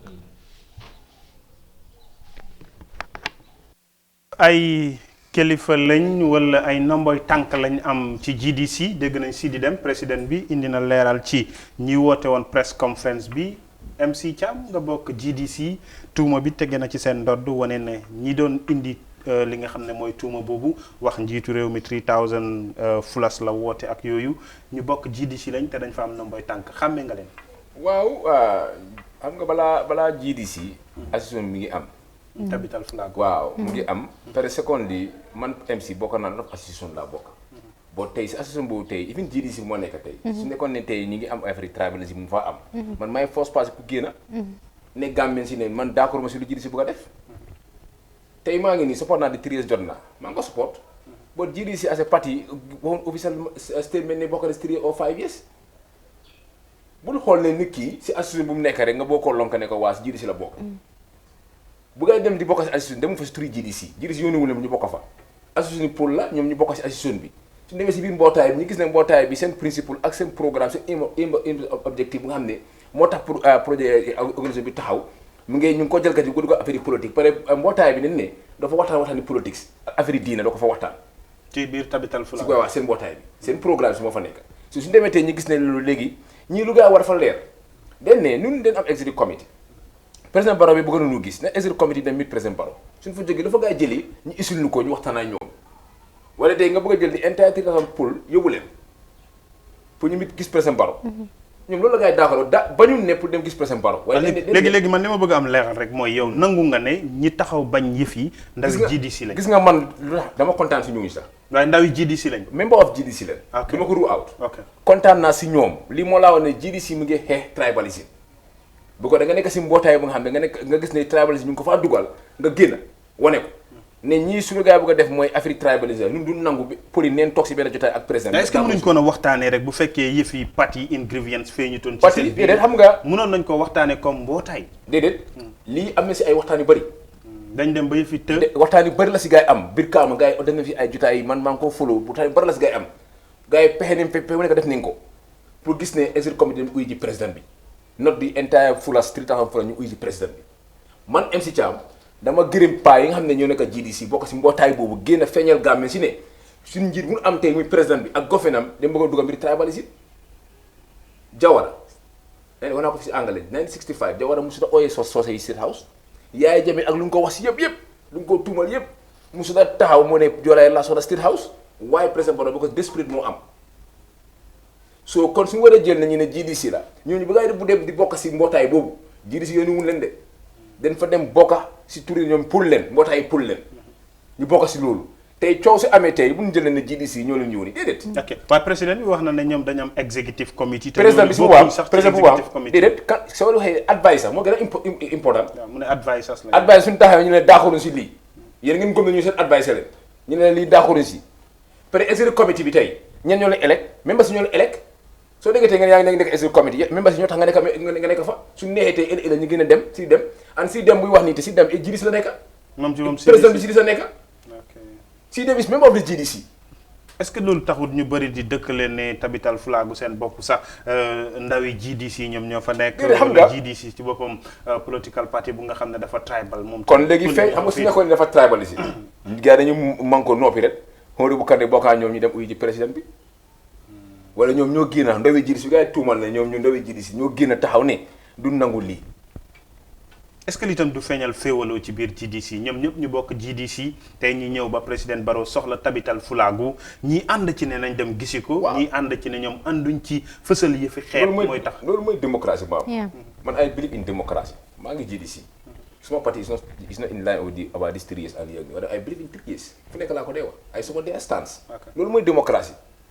nekku ne nag ñun ni war a ànd si beneen mbir rek waaw déedéet man daa ko defu loolu even nguuri GDC si nekkoon nguuri GDC mu amee ngeen ko xamee jaadu moo tax keroog ma gisee may faati muy wax ne dictatorship ba léegi mu si réew mi dama ko against nangu naa ne lu mu wax dëgg la bot bu mu nekk si nguur bi lu tax waxutoon loolu man loolu laa gëm su ma nekk si dara ma gis ne mu ngi am problème mi ngay yaaxu du ma nangu ba génn fu ma door koo wax foofu laa ko waxee ñi daaxal ma si liggéey bi ma toog suma kër kon ñoo xam ne ñu ngi tuumal GDC si loolu tey dañ gën a étudier GDC kaw ñu gën a woon Gambie si ne GDC du parti tribalisme duñ bokk su nga xam ne am na tribalisme. jërëjëf Ñawur est-ce que amuñ problème ci wàllu politique réew mi ñi gis tey tabital fulaagu wax nga ko ci English pël yi nga xam ne ñoom ñoo féete ci seen biir ñoom ñoo am mbootaay tey mbootaay bi dem na ba féewaloo am na ci seen biir ngir dem njiiti réew mi président Adama Barrow wax nga ko ci wàllu nasaraan mooy ne moom moo leen sas ne 3000 fulas la bëgg a gis tey loolu dem ba tuuma feeñ na ci ne ñi bañ GDC lañ bokk gis-gis bi. neetale si laameñu borom la ne. National Youth President GDC mu ngi nii toog. confirm na ne ki nekk di wax nii sax di président si boppam GDC la. so su GDC toogee di condamné beneen GDC. xamal ne am na GDC boo xam ne dégg wut. Gambia ñoru ko poosam bi moo ko ñor. xam nga lii lu yomba la pour nit yi understand. it's the same issue. soo leen dee laajte all the time di ma wax ne waaye dafa am seen council député yoo xam ne. they were UDP but now they are like that. the brown envelopes. the brown envelope. some people are not honest. wax naa la honesty. integrity. and love of the country they are God given virtues yoo xam ne kenn mënu koo jox nit yàlla moo la ko dee jagle mu jox la ko. doyalu nga nekk gor yàlla moo ko dee joxe. bu ko dafa am ñoo xam ne loo leen mus di defal dinañ la jàmfa dinañ la or. duñ la musa woon delloo njukkal lii is very mun naa am wax man loolu moo xew de bu ñoo sas mbootaay tabital fulaagu si loolu lañ jublu yëfi xaajaalo yëfi tribalisme mun naa am loolu lañ dem waaye xam nga mbootaay suñ ko amee foog mu am ñoo xam ne dañ jub dañ gis Gambia xam na ne ñun mosu ñoo am problème yooyu fii suñ demee nu ñoo bokkee xam nga association yi Gambia loolu ñu dee géteen mooy ne su ñoo foom association bi di ulterior motive bu dee nekka lu ñu bari duñ ko dee xam den dee otaay nañ bugg a nekka benn ñun poli rek ñu dajaloo nekka ni waaye mun naa am na ñu nekka si kaw si seen xalaat loolu lañ bugg a def pour use ko as a political tool pour gaada poli pour ñu toppa GDC waaye bu ñu demee ba si biir ñu gis ñoo xam ne dañ leen tànn as advisors ñu gis ne dañ bugg a use the group as a political group ba pare ñoom seen agreement mooy ne according to MC mooy ne xam na si ñii lu bëri ne is non political kenn du fa wax yëfi politique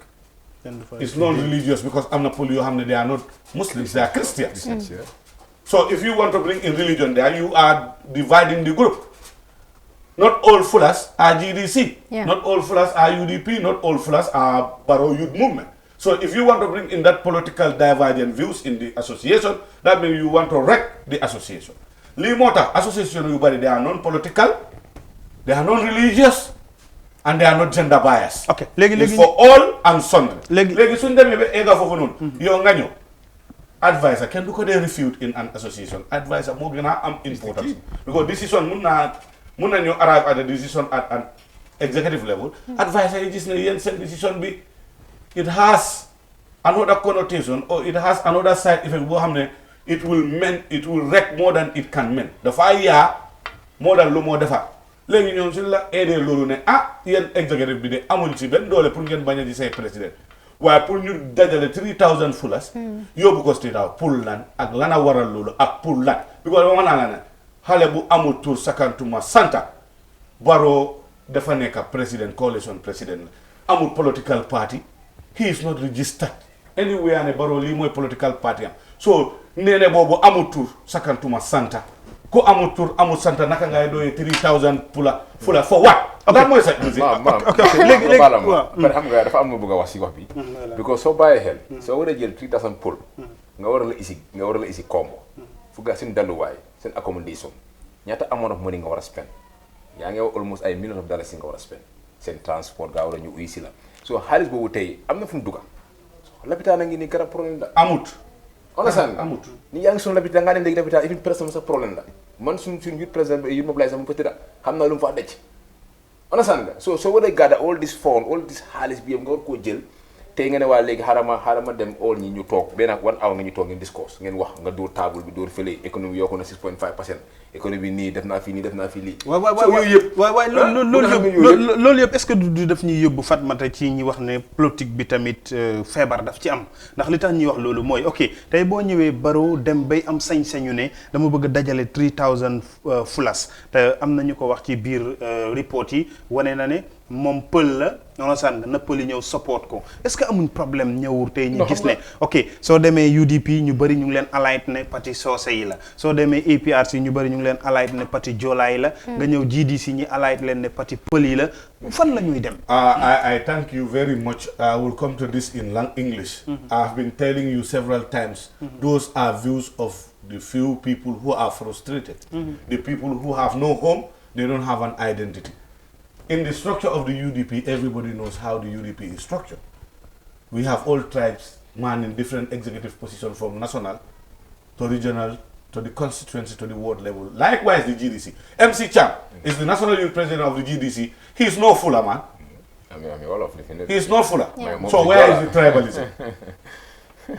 I'm asking you, where is it? The deputy party leader of the United Democratic Party, Anyam Seka, is no Mandinka. When our party leader was illegally sent to jail, all the affairs of the party were run by that lady, and she is not Mandinka. Fine.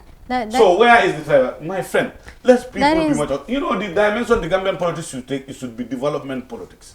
Problem politics, what is happening in our country. Thank you. How would we solve these problems? And whether the vision or the direction of the government is right or wrong. Okay, I tell you this here. Then if the direction of the country is wrong and you want to talk about it, you are a bad citizen. When you want to entrench the president by praising him only, you are the good citizen. Then will there be solution? Because if the Tabital Fulagu, as the guy who went out and said that, is President Barrow who requested for 3,000 fulas because he is aligning himself as a fula. Then where are we going? We are walking through the valley of the shadow of death. And only God can salvage this country. I've said it here and I will repeat it once again. This is what the UDP is against for the past 22 years. For a particular tribe to think that you are Alpha and Omega, a particular group just for one selfish interest, creating all sorts of fans club and foundations, not to empower any other group but yourself. Like I've said, and I will re-echo this, if the fisheries sector are one of the most important sectors of the country, be it for the community with the livelihood of the average Gambian, the women selling fish at the market, and the people who live on fish every day, that sector is not provided for in the budget allocation of 2019, so they are not serious. The only way to take this country forward is to remove this Mr. Barrow as the president of this republic and bring somebody who is very serious. Thank you. Who should be concentrating on developing the country, addressing our problems. The United Democratic Party's party leader, Lawyer Usainu Dabo. And if you should ask me again, I will re-echo. And if I should re-echo this, there are reasons that I will bring forward. Okay, we are the oldest players. We know the terrain more than anybody. And for actually, if anybody comes, you will just keep on repeating what we are saying. Thank you. A level playing field, a country for all, where tribes should be set aside. Every political party. Let me tell you something. Thank you. wàcceel ma may gam loolu laa koy def thank you baalal ma balaa ngaa tontu xam naa ne bëgg nga ko tontu so bad with regards to that but xaaral ma laajte la rek so answers my question bi then nga tontu ko with regard to lum just wax ni talking about creating a country that puts tribal affiliations aside. Don't you think this is the right time for the civic education department to start working on a vigorous sensitization process to enlighten the people? Because honestly, from observations and having the opportunity, especially to travel to rural areas, the way people, take politics and the way people align themselves with political parties, honestly, it's very disheartening. And I think it's a lapse on the side of the civic education department because, in whatever we do, people need to look towards national interest first. There's nothing wrong belonging to a political party. There's nothing wrong having a political affiliation. There's nothing wrong actually having a political opinion of your choice, but then it has to be in line with national interest, don't you think? I think, Fognane, if you look at the government, the present government, if you look at the civil education, they are not even empowering them. If you look at their budget, it's less than $1 million. So that means that they are not even want people to know their civil rights.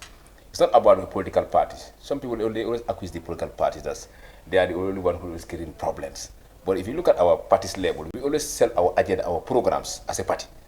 But it's not about calling for violence or tribalism. That's why I always condemn tribalism. I say whenever it is in government, we will never, about this national centers or something like that, we will always say that how many boys and girls, but we are not saying how many mandinkas, how many fullers.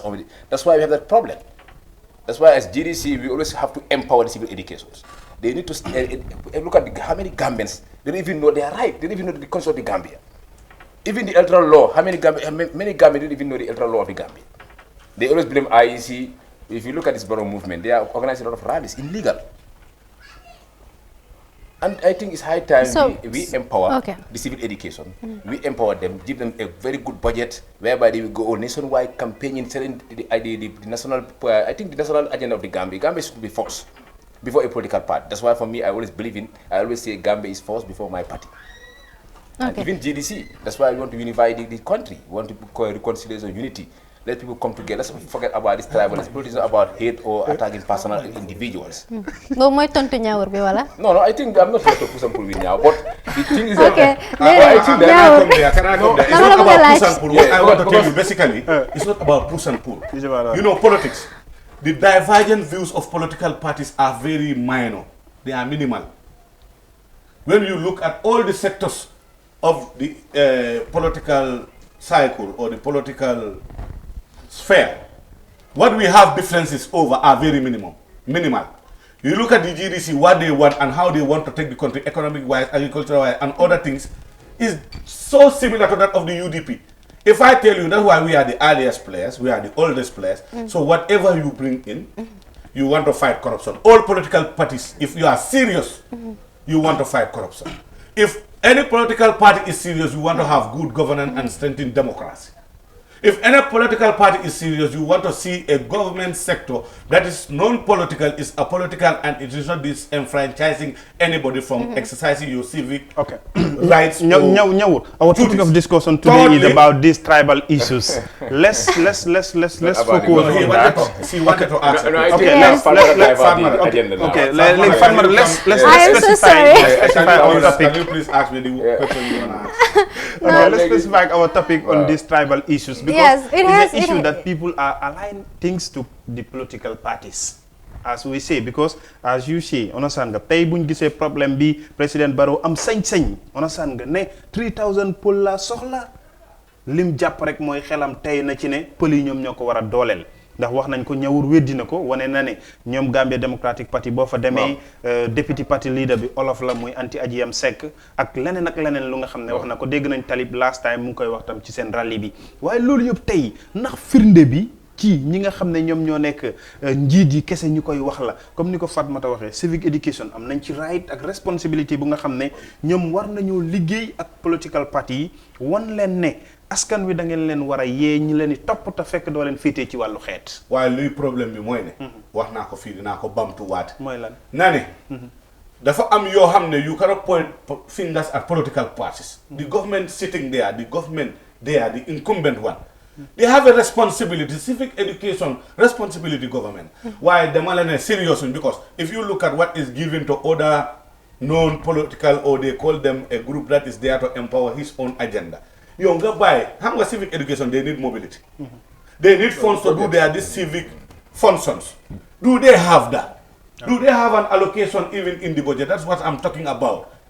Gambia from 2009 to 2019, the economy, the new one, index growth, no, it's slumping.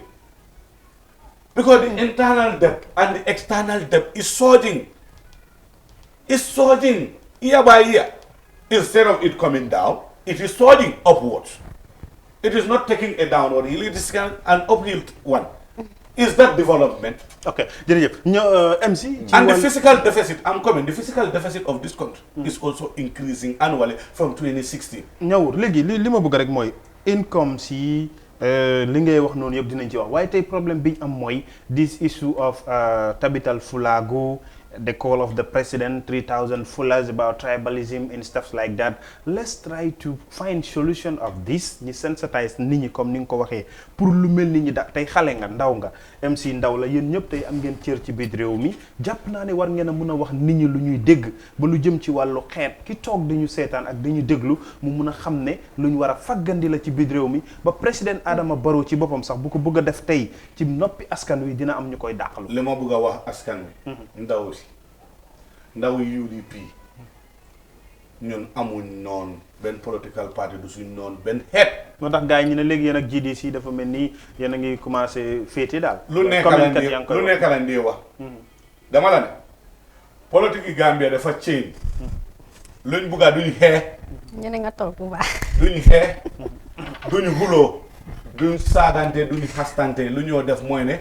dañoo war loo xam ne dafa njëriñ réew su nekkee ne ñun lu ñu wax loolu mooy njëriñ réew bi te GDC gis nañ ne loolu lañ bëgg a wax lan mooy common sense bi pour ñoom ñu répétaat ñun lu ñu wax because ñoom loolu lañ bëgg a wax su nekkee GDC dafa am lu ñu wax te loolu mooy interest réew mi te ñun tamit loolu lañ bëgg a wax te ñoom njëkk nañ koo wax lu tax ñun ñu ngi koo bamtuwaat tey wax yëpp benn la xaaral leen xaaral dañ dee maye dinañ ci ñëw soo dee bëggee cap-cap nii affaire bi du dox da ngaa wax balaa nit di si am njëriñ moytu la daal plateau bi rek yow nit yi déggal lu ñëw wax may ne youth si Gambia ñun amuñ yëfi xeet yi wax naa ko fii ku fi bugga mun nga fecc bu baax pacanga fecc day am daaneel waaw fecc bi day am daaneel léegi su ma commencé di fecca mbaras daaneel nga ma nga ne mbarasa nga ma sax nga ne damaa dem feneen waaw léegi téye ko foofu waaw téye ko foofu xanaa bi sabar bu tas la téye ko foofu loolu laa bëgg moo tax may la boo mu def fecc da ngay fecc ba ci kanam tëggkat yi sabar bi la téye ko foofu MC léegi yow ci benn laaj bi rek mooy wàllu xeet bi nga xam ne problème la ci ñëpp liñ jàpp ci politique u Gambie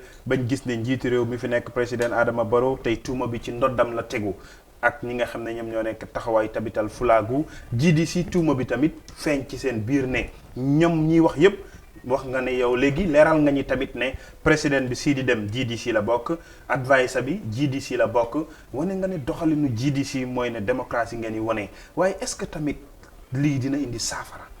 waaw xam nga dina war a indi saafara because léegi fi mu nekk nii ñoom suñu demee léegi si président xam nga lii dafa baax ñoom suñu demee léegi si président bi sax pour mit président bi neen bàyyi seen xel kaddu yi nga xam ne moom dafa war a génne neen bàyyi xel ne ànd bi ni ngi xool gars yi fi mu nekk nii so foog naa saafara bu war a am mooy président Barrow dafa war a xam ne dafa war a unify dëkk bi loolu mooy number one Gambia right now we have a problem dëkk bi ñëpp xam ne loolu problème bi solve ko ñu mer dafa bari ñu toog mer bari na xeet sangam mu ngi mer xeet sangam ni loolu Gambia dañ war a passé loolu moo tax ma ne ñun suñ nguur muy nguuri GDC duñ xool ñaata buur a fi nekka ñaata soose moom moo fi nekka wala ñaata pël fi nekka lu ñu xool mooy ñaata góor a fi nekka ñaata jigéen a fi nekk xam nga dañ leen yàgg dëkkale ci dañ leen yàgg dëkkale ci parti pël waaw xam nga léegi ki su waxee am nga soo waxee parti pël man exemple bi maa ngi nii man du ma pël di nekk sa Mama Kandeh Sadio Fanta Bojang soose la waa biir Kaama ko xamee ne moo amee xaalisu GDC soose la muy Lamin Bojang biir Kaama soo ñu bëri even ko amee kaddu parti GDC du pël wala li nga gis ne ñoom suñu jëlee ne xam nga lu gën a garaaw Gambie mooy ñiti parti bi su nekkee pël la wala soose la ñu ne parti pël la parce que nit ku nekka si xeet nga jóge doo jóge si asamaan wàcca noonu dafa am xeet booy nem léegi soo taxawee sa parti sa xeet ñu jàppale. Exactly. So that is what I was trying to portray when I talked about civic education, because the problem is not with the people on top.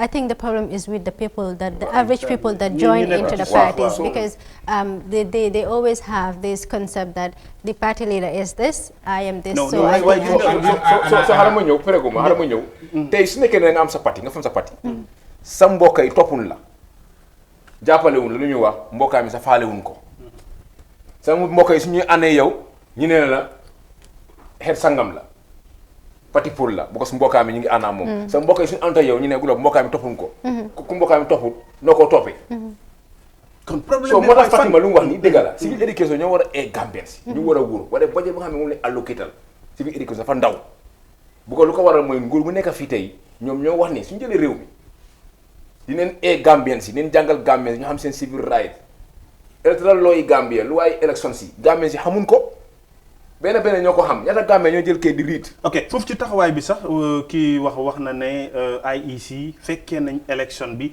est-ce que yëfi association yi xeet yi tamit IEC war nañ xam nga IEC su ko fekkee da nga invite gars yi ñoom dañuy observe noonu dañuy ñëw pour bu dugg seen loxo jàmbat ko ni yéen dañuy observe waaye tey buñ leen ci tuddee na xel du tey xam nga xel du tey because IEC loolu mooy seen liggéey suñu gisee ne mbootaay bu rëy ñu ngi war a ñu ne IEC ñoo amee wàllu élection réew mi ñu ñëw toog xool ko wan gars yi advice leen ne def leen yëg nii especially today there's a constitution. I'm sure they must have had a constitution bi am nga registré nañ ko est-ce que ñoom tam amuñ pour war a advice ñooñu comme ni nga ko waxee di same expectation bu ñu am ci civic education ñoom tam ñu won leen ne leen yéen mbootaay ngeen xam leen fi ngeen di yem. maam xam nga ni problème bi mbootaay bi dafa am aim sa objectif.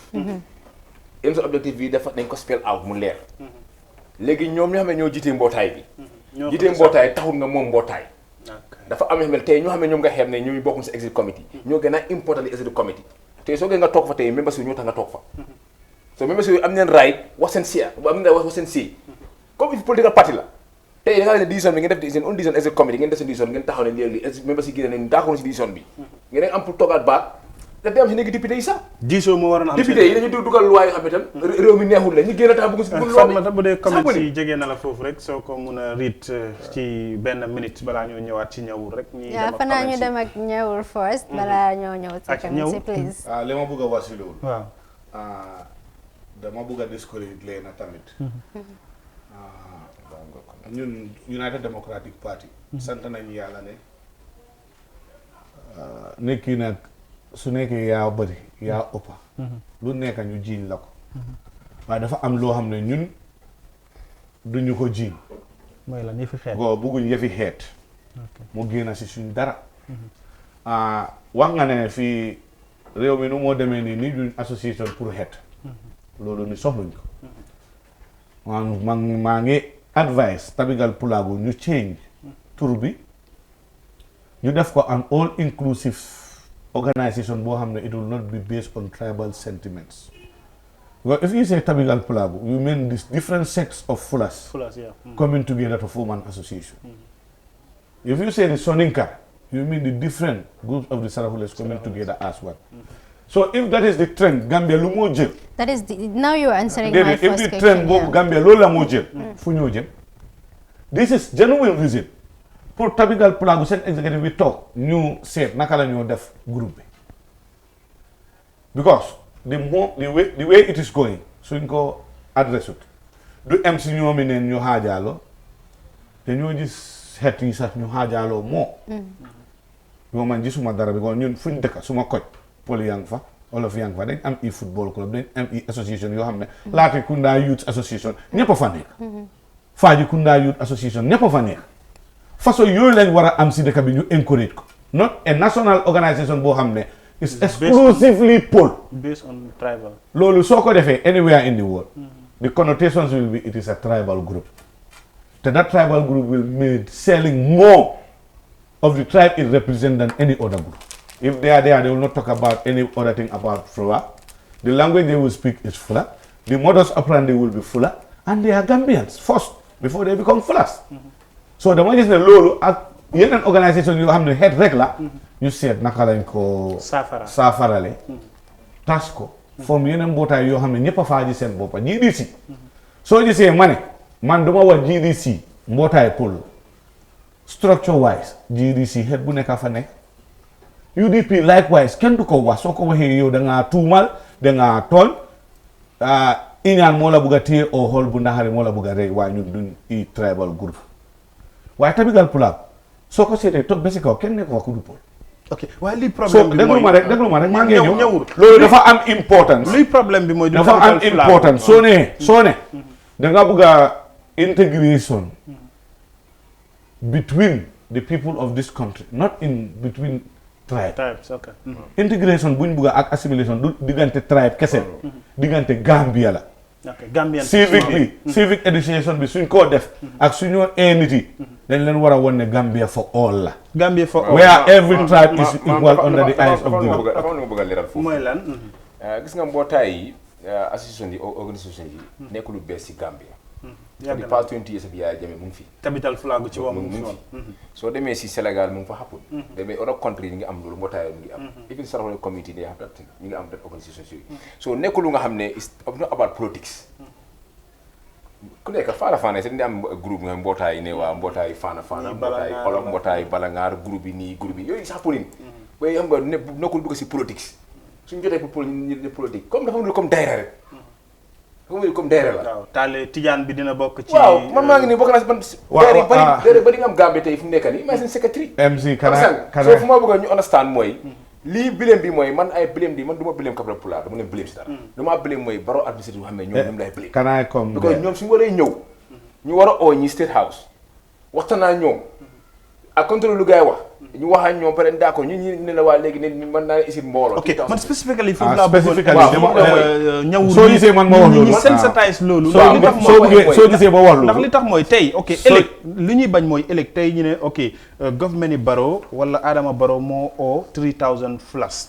ëllëg buñ déggee ñu ne Lawyer Darboe moo oo 3000 Mandinkas. gannaaw ëllëg ñi dégg ñu ne Fabakary moo oo 3000 Jolas gannaaw waatu ëllëg ñi dégg keneen ku def yooyu problème yooyu laa bëgg. xam nga man li ma bëgg a ñu understand MC particularly mooy ne li mu wax noonu man understand naa ne association bi rek fi yàgga waaye you look at the atmosphere ak condition bu ñu nekka nii ak fan lañ jógee we graduated from a dictatorship te wax na ko ne 20 years loolu mu ngi fi woon waaye musuloo koo dégga ñu def ko tribal sentiment kenn musu koo use politically kenn musu koo use pour ama support for a political venture Jawara am na fi ñaata at kenn musu koo dégg Yaya Jammeh li nga waa def na yu nekka waaye musuta def loolu waaye si mujjanteel bi Yaya Jammeh bu moo face out tribal sentiment boobu la dugal ne ñii ñoo baax ñii ñoo baaxul understand loolu mu ngi si nit yi instill na ko si nit yi luy suñu liggéey time bi mooy ne fay loolu noonu bu mu groupe dàqalu ko nekkul ne comme association yooyu noonu and to our utmost disappointment mooy ne ñu ngi ko waxee we are making headway now Kuñ am as the president of the republic is reusing the same tactic and that tactic is very volatile. Okay, talking about that, we have a commentator it is dangerous here because it has tribal connotations. This country talking about has the president, no room for talking that. about the president, we have Kemo Toure. So that one, the enemy of this country right now, enemy number one, let's go to the enemy number one of this country now is not the Fula, is Adam Barrow. Okay, thank you. Yes. Let's go with the comments. Okay, we have somebody, Kemo Toure, who commented our page saying the only person who caused all these problems in the Gambia is President Adama Barrow. We also have another one here who said, may God forbid for Mr. Darboe to become president of this country. I think Nyawuru will be very happy to respond to that. We have this one saying, this Tabital Fulago is not only Fulas in the Gambia, but Fulas from Gambia, Mali, Senegal, and many African countries. Like we understand. But then it's still Fulas. We understand the point. We understand the point. Gambia dafa tollu fu nga xamne. Also, we also have somebody else that said GDC and UDP are trying to build a relationship. I will answer that. No, MC, I will not allow MC to answer. I will answer that. You know what is the problem? Now, what kind of relationship? In this country, there are three types of politicians. The hypocritical type. The hypocritical type. the selfish type, that is the self-centered, self-serving individuals, Yes. and the genuine type. We are the genuine group. UDP. We UDP. We are very genuine in the sense that I told you we don't have problem with political parties. What of GDC? Why should GDC are not genuine. we are not scratching? No, I'm not saying GDC they are not genuine. You have never heard me saying that. We are not scratching GDC's back. They are not scratching But our this is back. coming to be new Wait, to me. there was a time. Because I will tell you for an instant. There was a time. 1 year ago, This MC Cham, it was not direct, but it was indirect. We had issues. He said something, I countered it. He has his democratic and civic right to condemn things that he thinks is no good. I have the right by to then defend you the were things. in government and he No. was in opposition. It was 3 months ago when we were not even a minister. That was about the Talib Ahmed Bensouda issue that he made a statement and I refuted it. That is politics. We are not enemies here. We are not here to kill each other or to fight over issues. We are here to maturely debate over issues that is pertinent to this progress of this country. That is the Gambia. No, we are not scratching each other's back. But when it comes to the same denominator that the truth is the truth, whether they will say GDC and UDP will say what concerns the Gambia. Why people are saying that? Why people are saying that is because of all allegations and against that GDC are doing to Barrow is what UDP are doing. Now, what the reason is the numbers I told you is talking. For us, we are number one. Thank you. Maybe if there is number two, maybe that is the problem. We are number one. We are just number one. Yes, let answer. We are just number one. GDC ak UDP ñoo nekkaan da ngeen xaritoo léegi yow gis naa la ci programme mu Roxi Malick Lo dem nga fa gis naa la ci lu UDP xewle dem si dina ko comment dina ko status léegi gis nga ma si programme yi APRC waxuloo boobu ban la kañ say APRC kootuma ko gisuñ la UDP lañ this is selective amnesia. Selective amnesia. Even the journalists are having that. Selective amnesia. Yow lu la ne nga def fàttali. non li ma gis laa wax. non da nga ko bañ a gis. maam da nga ko bañ a gis. right now jamono bu ñu toll nii léegi dañu si si discussion bi. jamono bu ñu toll nii su ma taxawee dee di against UDP lan laa si njëriñ. waaye démb yaa ngi leen doon against. waaye démb si nguur la gaay nekkoon. waaye ñawur loolu la bañ ñawur loolu la bañ yaa ngi woon ci nguur gi démb MC di la kontor yaa nekkoon vice président nekkoon ministry of foreign affairs nekkoon nga fi ministry of finance te jamono boobu MC li muy wax tey la boo ma doon laaj time boobu fii laa la wax man ne bu ñu nekkoon ministry of finance ak vice lan leen fi yaaxu ñun lu fi yaaxu nag ñun ñoo ko MC mu ngi fi woon waaye ñun yaaxuñ fi dara ñoo mu fi yaaxu dara mais ma daaneel kenn du jamono boobu bu nga nekk si nguur bi maa ngi ŋàñña nguur bi di wax ne nguuru UDP la nguuru UDP wax mooy tey soo xoolee di vice président waaye ñawur musta nangu loolu waaye xam nga nguuru UDP la dafa ne nguuru UDP la Adama Barrow moo ko wax président Barrow ne président bi UDP la vice président UDP la speaker UDP la loolu lañ soxla finance UDP xam nga moo waxoon loolu so ma ne nguuru ñawur bañ na ko fi fan yaa ngi fàttali nguuru ko bañ xam nga man fu ma ko waxee dama ko wér waaw léegi fu ma wutee ma ne nguuru UDP la bu ko président moo taxaw si télé bi yëpp ne moom mooy président bi moom UDP la speaker UDP la so jamono boobu ma ne nguur yi right now fu mu toll nii UDP opposition party la comme GDC bi all opposition léegi lu ñu xool mooy ñu xool nguur bi fi nekk tey ñu pour account the government waaye naka la léegi xam nga Fatmata li ma jaaxal mooy naka lañ leen di gëmee ñoom politiciens yi bu fekkee tey yaa ñuy gëmloo ne lii dafa weex léegi nga ne dafa ñuul waa defal nañ ko léegi maam man fu ma taxawoon ba léegi ñu njëriñ fu mu taxawoon fa leen taxaw ba léegi di xool nguur yi par exemple waaye ki la déggoon démb ngay xalab UDP tey ngay dem UDP naka lay jàppee ba tey wax ma UDP tey bakki dem ba si nekkee def na loo xam ne tey jaaduwut despite opposition la dinaa tax d'accord ma waaye right now fu mu toll nii loolu moo tax Yaya Jammeh yàgga fi ñaar fi ak ñaar su ko Yaya Jammeh yàgga fi opposition ñoom neen ñu fi nekkoon di xee UDP PDOIS PEP ñoom neen ñuy xee Yaya Jammeh di gën a expandre ku bàyyi UDP dem si APRC ku bàyyi fii dem si APRC Yaya Jammeh gën a yokku tey opposition parti su nekkee ñoom neen nekk toog bokk di xee ñoom neen di xee di incumbent mooy gën a yokku peut-être suñu liggéey yëpp mooy lan askan bi seen gémmiñ seen gën bët yëpp pour gis nañu ñu waxal leen waaye ñun neen su war a waxal gan opposition ñu toog di ŋaañante ñu neen di xeexante ñu neen jërëjëf ñëw man fu ma waxee mooy fu UDP amee problème non ok léegi damaa ñëw foofu xaaral balaa commence yi dafa am li ma wax fii li am importance sax mooy ne xam nga comme ni ma la wax dama la ko dee wax statistics and the numbers don't lie soo gisee time boobu noonu ngeen nekkoon ci non MC di wax ne UDP ñun ñoo fi ëppale déedéet MC li mu wax dafa leer. déedéet xaaral ma wax la da nga xaar kii mu ngi wax yaa ngi ko bàyyi man su ma wax dama dégg. waaw loolu la ma ne li MC wax naa la you are not here to defend anything. You are here to ask questions. and you allow the people to answer the questions. Question based on fact. What I'm telling you is not fact. Have I ever said something in this studio that is not factual? No, wait. No, I'm saying what MC said. President Barrow say he was the president. He is from UDP. I disagree. If President Barrow is saying that, but wait, I'm coming. I have a reason for saying that.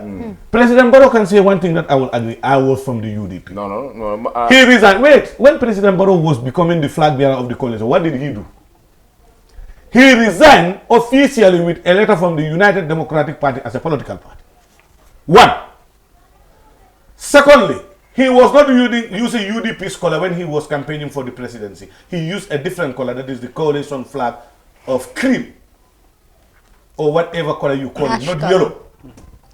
Thirdly, in that decision making, all political parties being party of the coalition sat over the agreement. And when the government was also installed, I didn't miss. I'm coming to what you say. I understand where you Congress.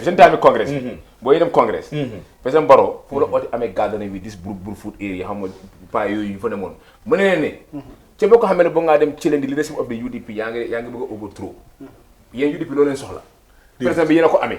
I will come to clear. I have the record. You have the record. I'm making that clear. I have the audio. I want to make one thing clear. Thank you for raising that very relevant issue. No. He didn't. He was talking to people in the UDP.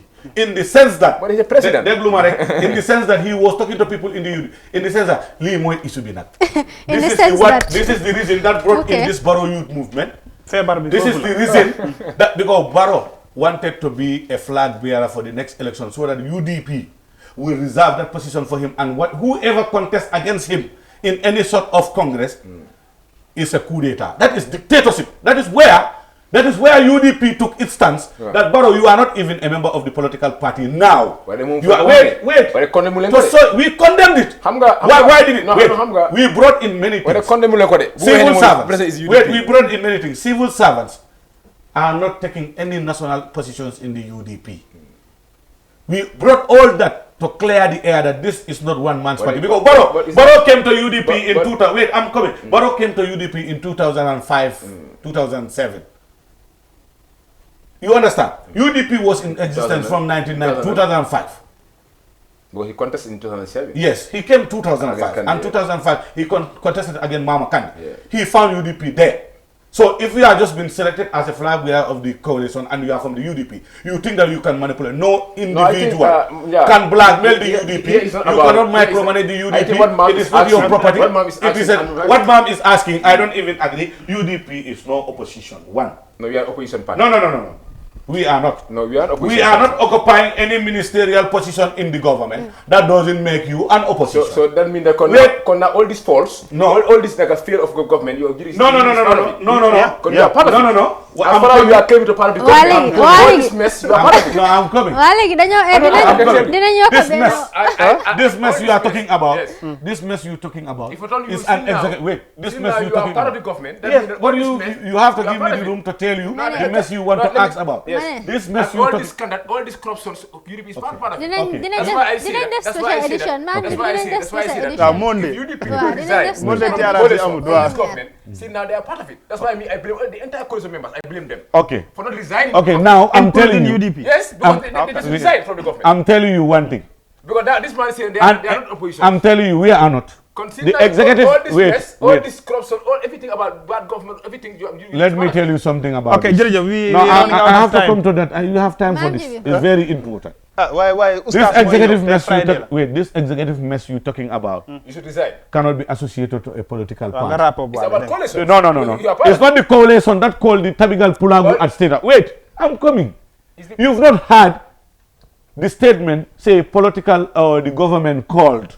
No, we are not saying. Wait, you see here. The government, wait. Lot of mess in the country. All the messes you're talking about, UDP is not mentioned. No, you are part of the government. We are right now. You are part of the government. There are two different words we are using here, MC. I want us to understand. No, you are part of the government. Being part of a formed government occupying a ministerial position and being opposition are different. No. Thank you. Let's do justice to our viewers. Wow, okay, and read their comments pertaining to today's comments topic. This one says, it is not right for the president to call tribes apart for a meeting that will end up bringing segregation.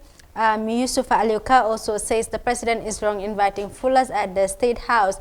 Sise Bakari says all this problem in the Gambia is at the moment is caused by Adama Barrow. Bakari Sise says he wants to divide and rule. Sajos Dabo says UDP's main aim is to defend our country. That's what we are looking for, no hatred.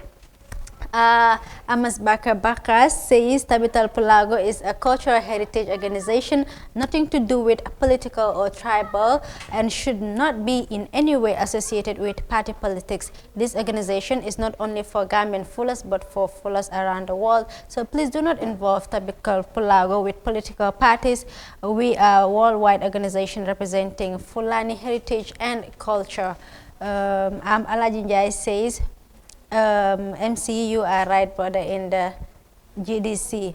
Tata Kanye says, the most important thing in the Gambia, first, we are one people, one nation. Let's interact as citizens of nations like back in the days. No tribals. Our country is too small for tribalism. Government should focus on the development plans rather than politics. Okay, like I've said, this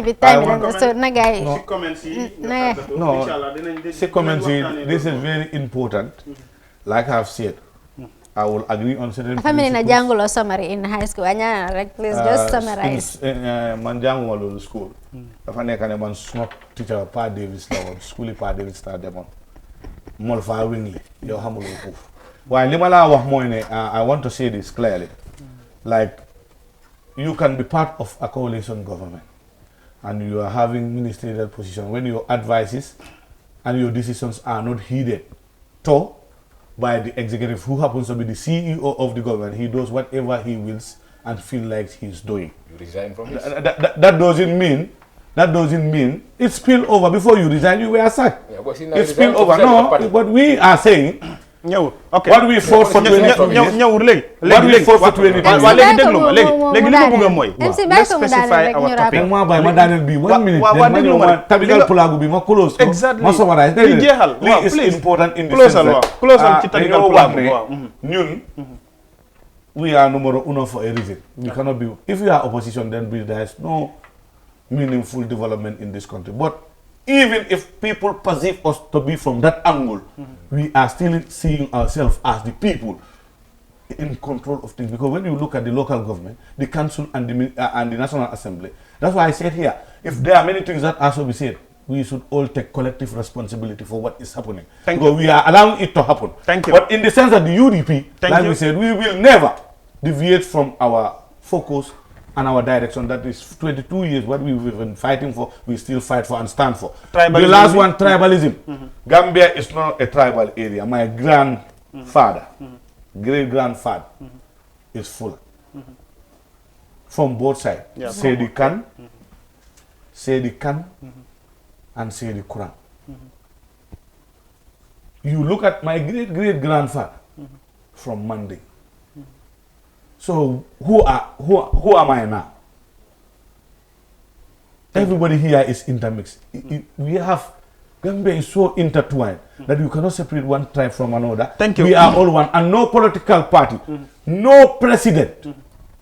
This is an advice for the presidency that whatever they do, please let them refrain from using tribes. To entrench themselves to power.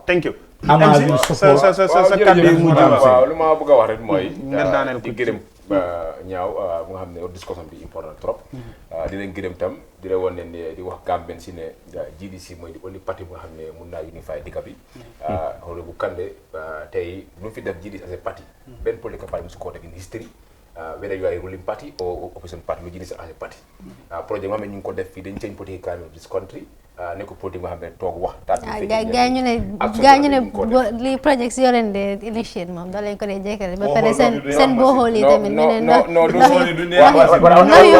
waa léegi li ma bëgg waa léegi li ma bëgg tàggoo leen ñaw dama nangu daaneel nga dama nangu sant yàlla bayal moom maa ngi ñaw dama nangu booloo mi amul machine moo sant yàlla nga nekk fi ñaar fukki at ak ñaar dama nangu de li nga doon wax daf la déggoo ñaar fukki at ak ñaar fi nekk fi kamasa musuloo ko may askan bi astagfirullah ñaawur no I don't agree even this late Papa Touré you are seeing right now no pereguma mu ngi wane you are seeing inaugurated 3 in Sanduya before he died well 20 years la wone we are not like you we are talking about 20 years la wa jërëjëf dalen ma offer as a party moy mun ngeen ko offer suma yu lu ma wax mooy as a party am so leen offer suma may bu suma yu dina gëna ci lu fi def ben politique ba musu ko waa léegi may ma 30 secondes may ma 30 secondes léegi li ma bëgg ñawur li ma bëgg ngeen déglu rek li ma bëgg ngeen MC lu mo wax ni waa listen to me MC lu mo wax ni loolu maam ji bi mayel MC mu daane ñawur dafa am ko li ma neena xal ci man suma conclude you want to confine me to time you want to confine me to certain things well you allow MC to say whatever he wants to say is this the same as the Pulagu thing that you said let me confine my closing remarks? No, I'm not accepting that. What he said is if any political party has the right and has the audacity today to stand in front of any camera anywhere to defend your political party because the footpath was cleared by the UDP for 22 years. Okay. Where are they? MC, let's be realistic here. I don't want us to go to that. If you think you do something, we did something that nobody did. We fought against a dictator. You don't know why we fought for? Then you are not realistic. No. We fought for democracy in this country. When we were fighting, there was no GDC. I want us to have a nice platform about this thing. We won't have to. What? Thank you, Nyawur. No. Political maturity and political changes are agitated by situations. Political situations are agitated by certain things. And the main agitator is the UDP, and we are number one for a reason. Thank you. We are not. We don't want to compete with people. The statistics are talking. How many National Assembly members do you have? Having backed by the president. How many National I want to do that platform Monday.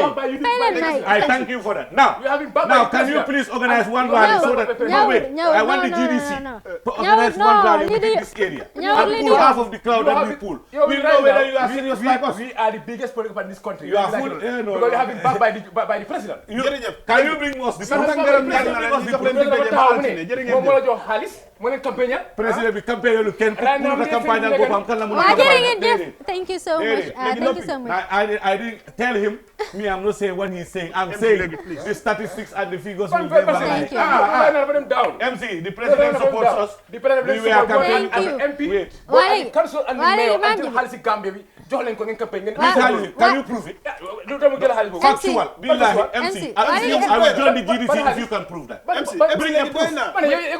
No, wait. MC, my difference with other politicians. You know my difference with other politicians. I will not talk about things that I cannot prove. What do you change? What are you talking about? You cannot prove. Politics. It's cheap propaganda. You cannot prove it. Prove it. If whatever the president says, of course, is the truth. As true. Whatever he says, you take it as true. Then GDC is not serious. Whatever he says, you take it as true. MC. You are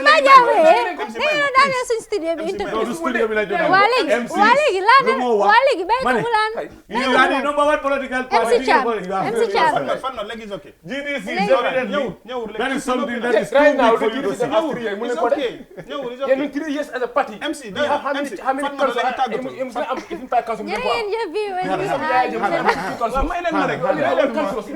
don't have councillors election by those times. Why? We boycott because you are very selfish. Yes, because you only want one thing and so on.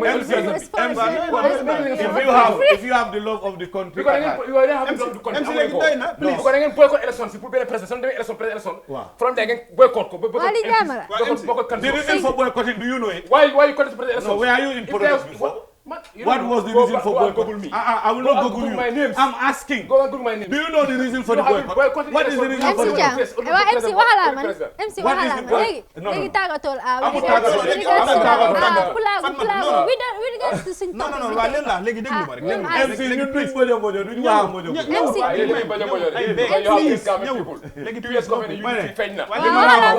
ñun we are politics our politics has to be with reasons and facts. MC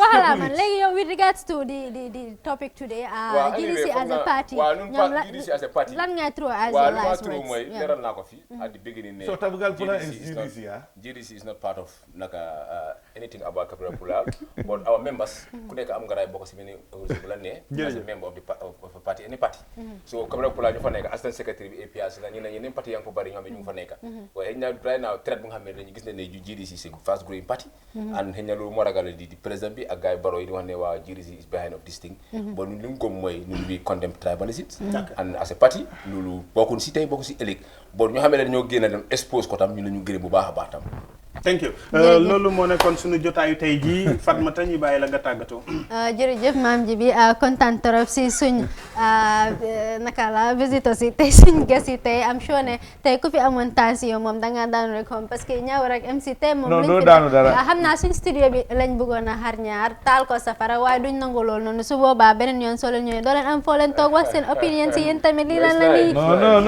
ñawur ko ma wax naa la nga bàyyi defante bi ba di leen jaajëfal trop si toppa bi ngeen ñu dee toppa Monday to Friday si seen favorite Good Morning Africa show di leen dig daje ba Monday insha allah sant ngërëb da koy ñal jaajëfal ko Fatmata Jaaju Square jaajëfal ñawur koma MC Cham Jinyo ñoom ñoo nekkoon suñuy gan tey dégg ngeen waxtaan bi li ko waraloon mooy waxtaanee tabikal li nga xam ne mooy fulaagu seen wax li nga xam ne déggoon ngeen ko ci ñaari wax yu wuute la ko waraloon nag mooy ñu dajeel fi ndaw yi pour ñu waxtaanee saafara si xeex lépp lu jëm ci wàllu xeet ci biir réew mi ndax tey defe naa ne jotaay ji rek war na koo mandargal comme ni ko ñawur waxee moom soose la pël la kii olof la kii joolaa la kon tey boo xoolee fi doo xam kenn ci ban xeet la bokk réew mi moo mel noonu ñun ñoo ko moom defe naa ne benn Gambia la li ñuy wax rek mooy ne ñoom ñaar nag incha allahu ci wàllu parti dinañ leen dalal ñi waxtaanee lu yaatu ku nekk wax agenda kii wax agenda UDP kii wax agenda GDC ñi xool lan lañ ci mën a yaatal incha allah talaata diisoo di ngeen ñëw yéen ñaar ñi waxtaanee lu yaatu diisoo moom 9 ba 11 la di ngeen wax ba xotteeku des na ci yéen jërë ngeen jëf tiimu Tungs ak Pa Aja gaayam yëpp jërë ngeen jëf ba altine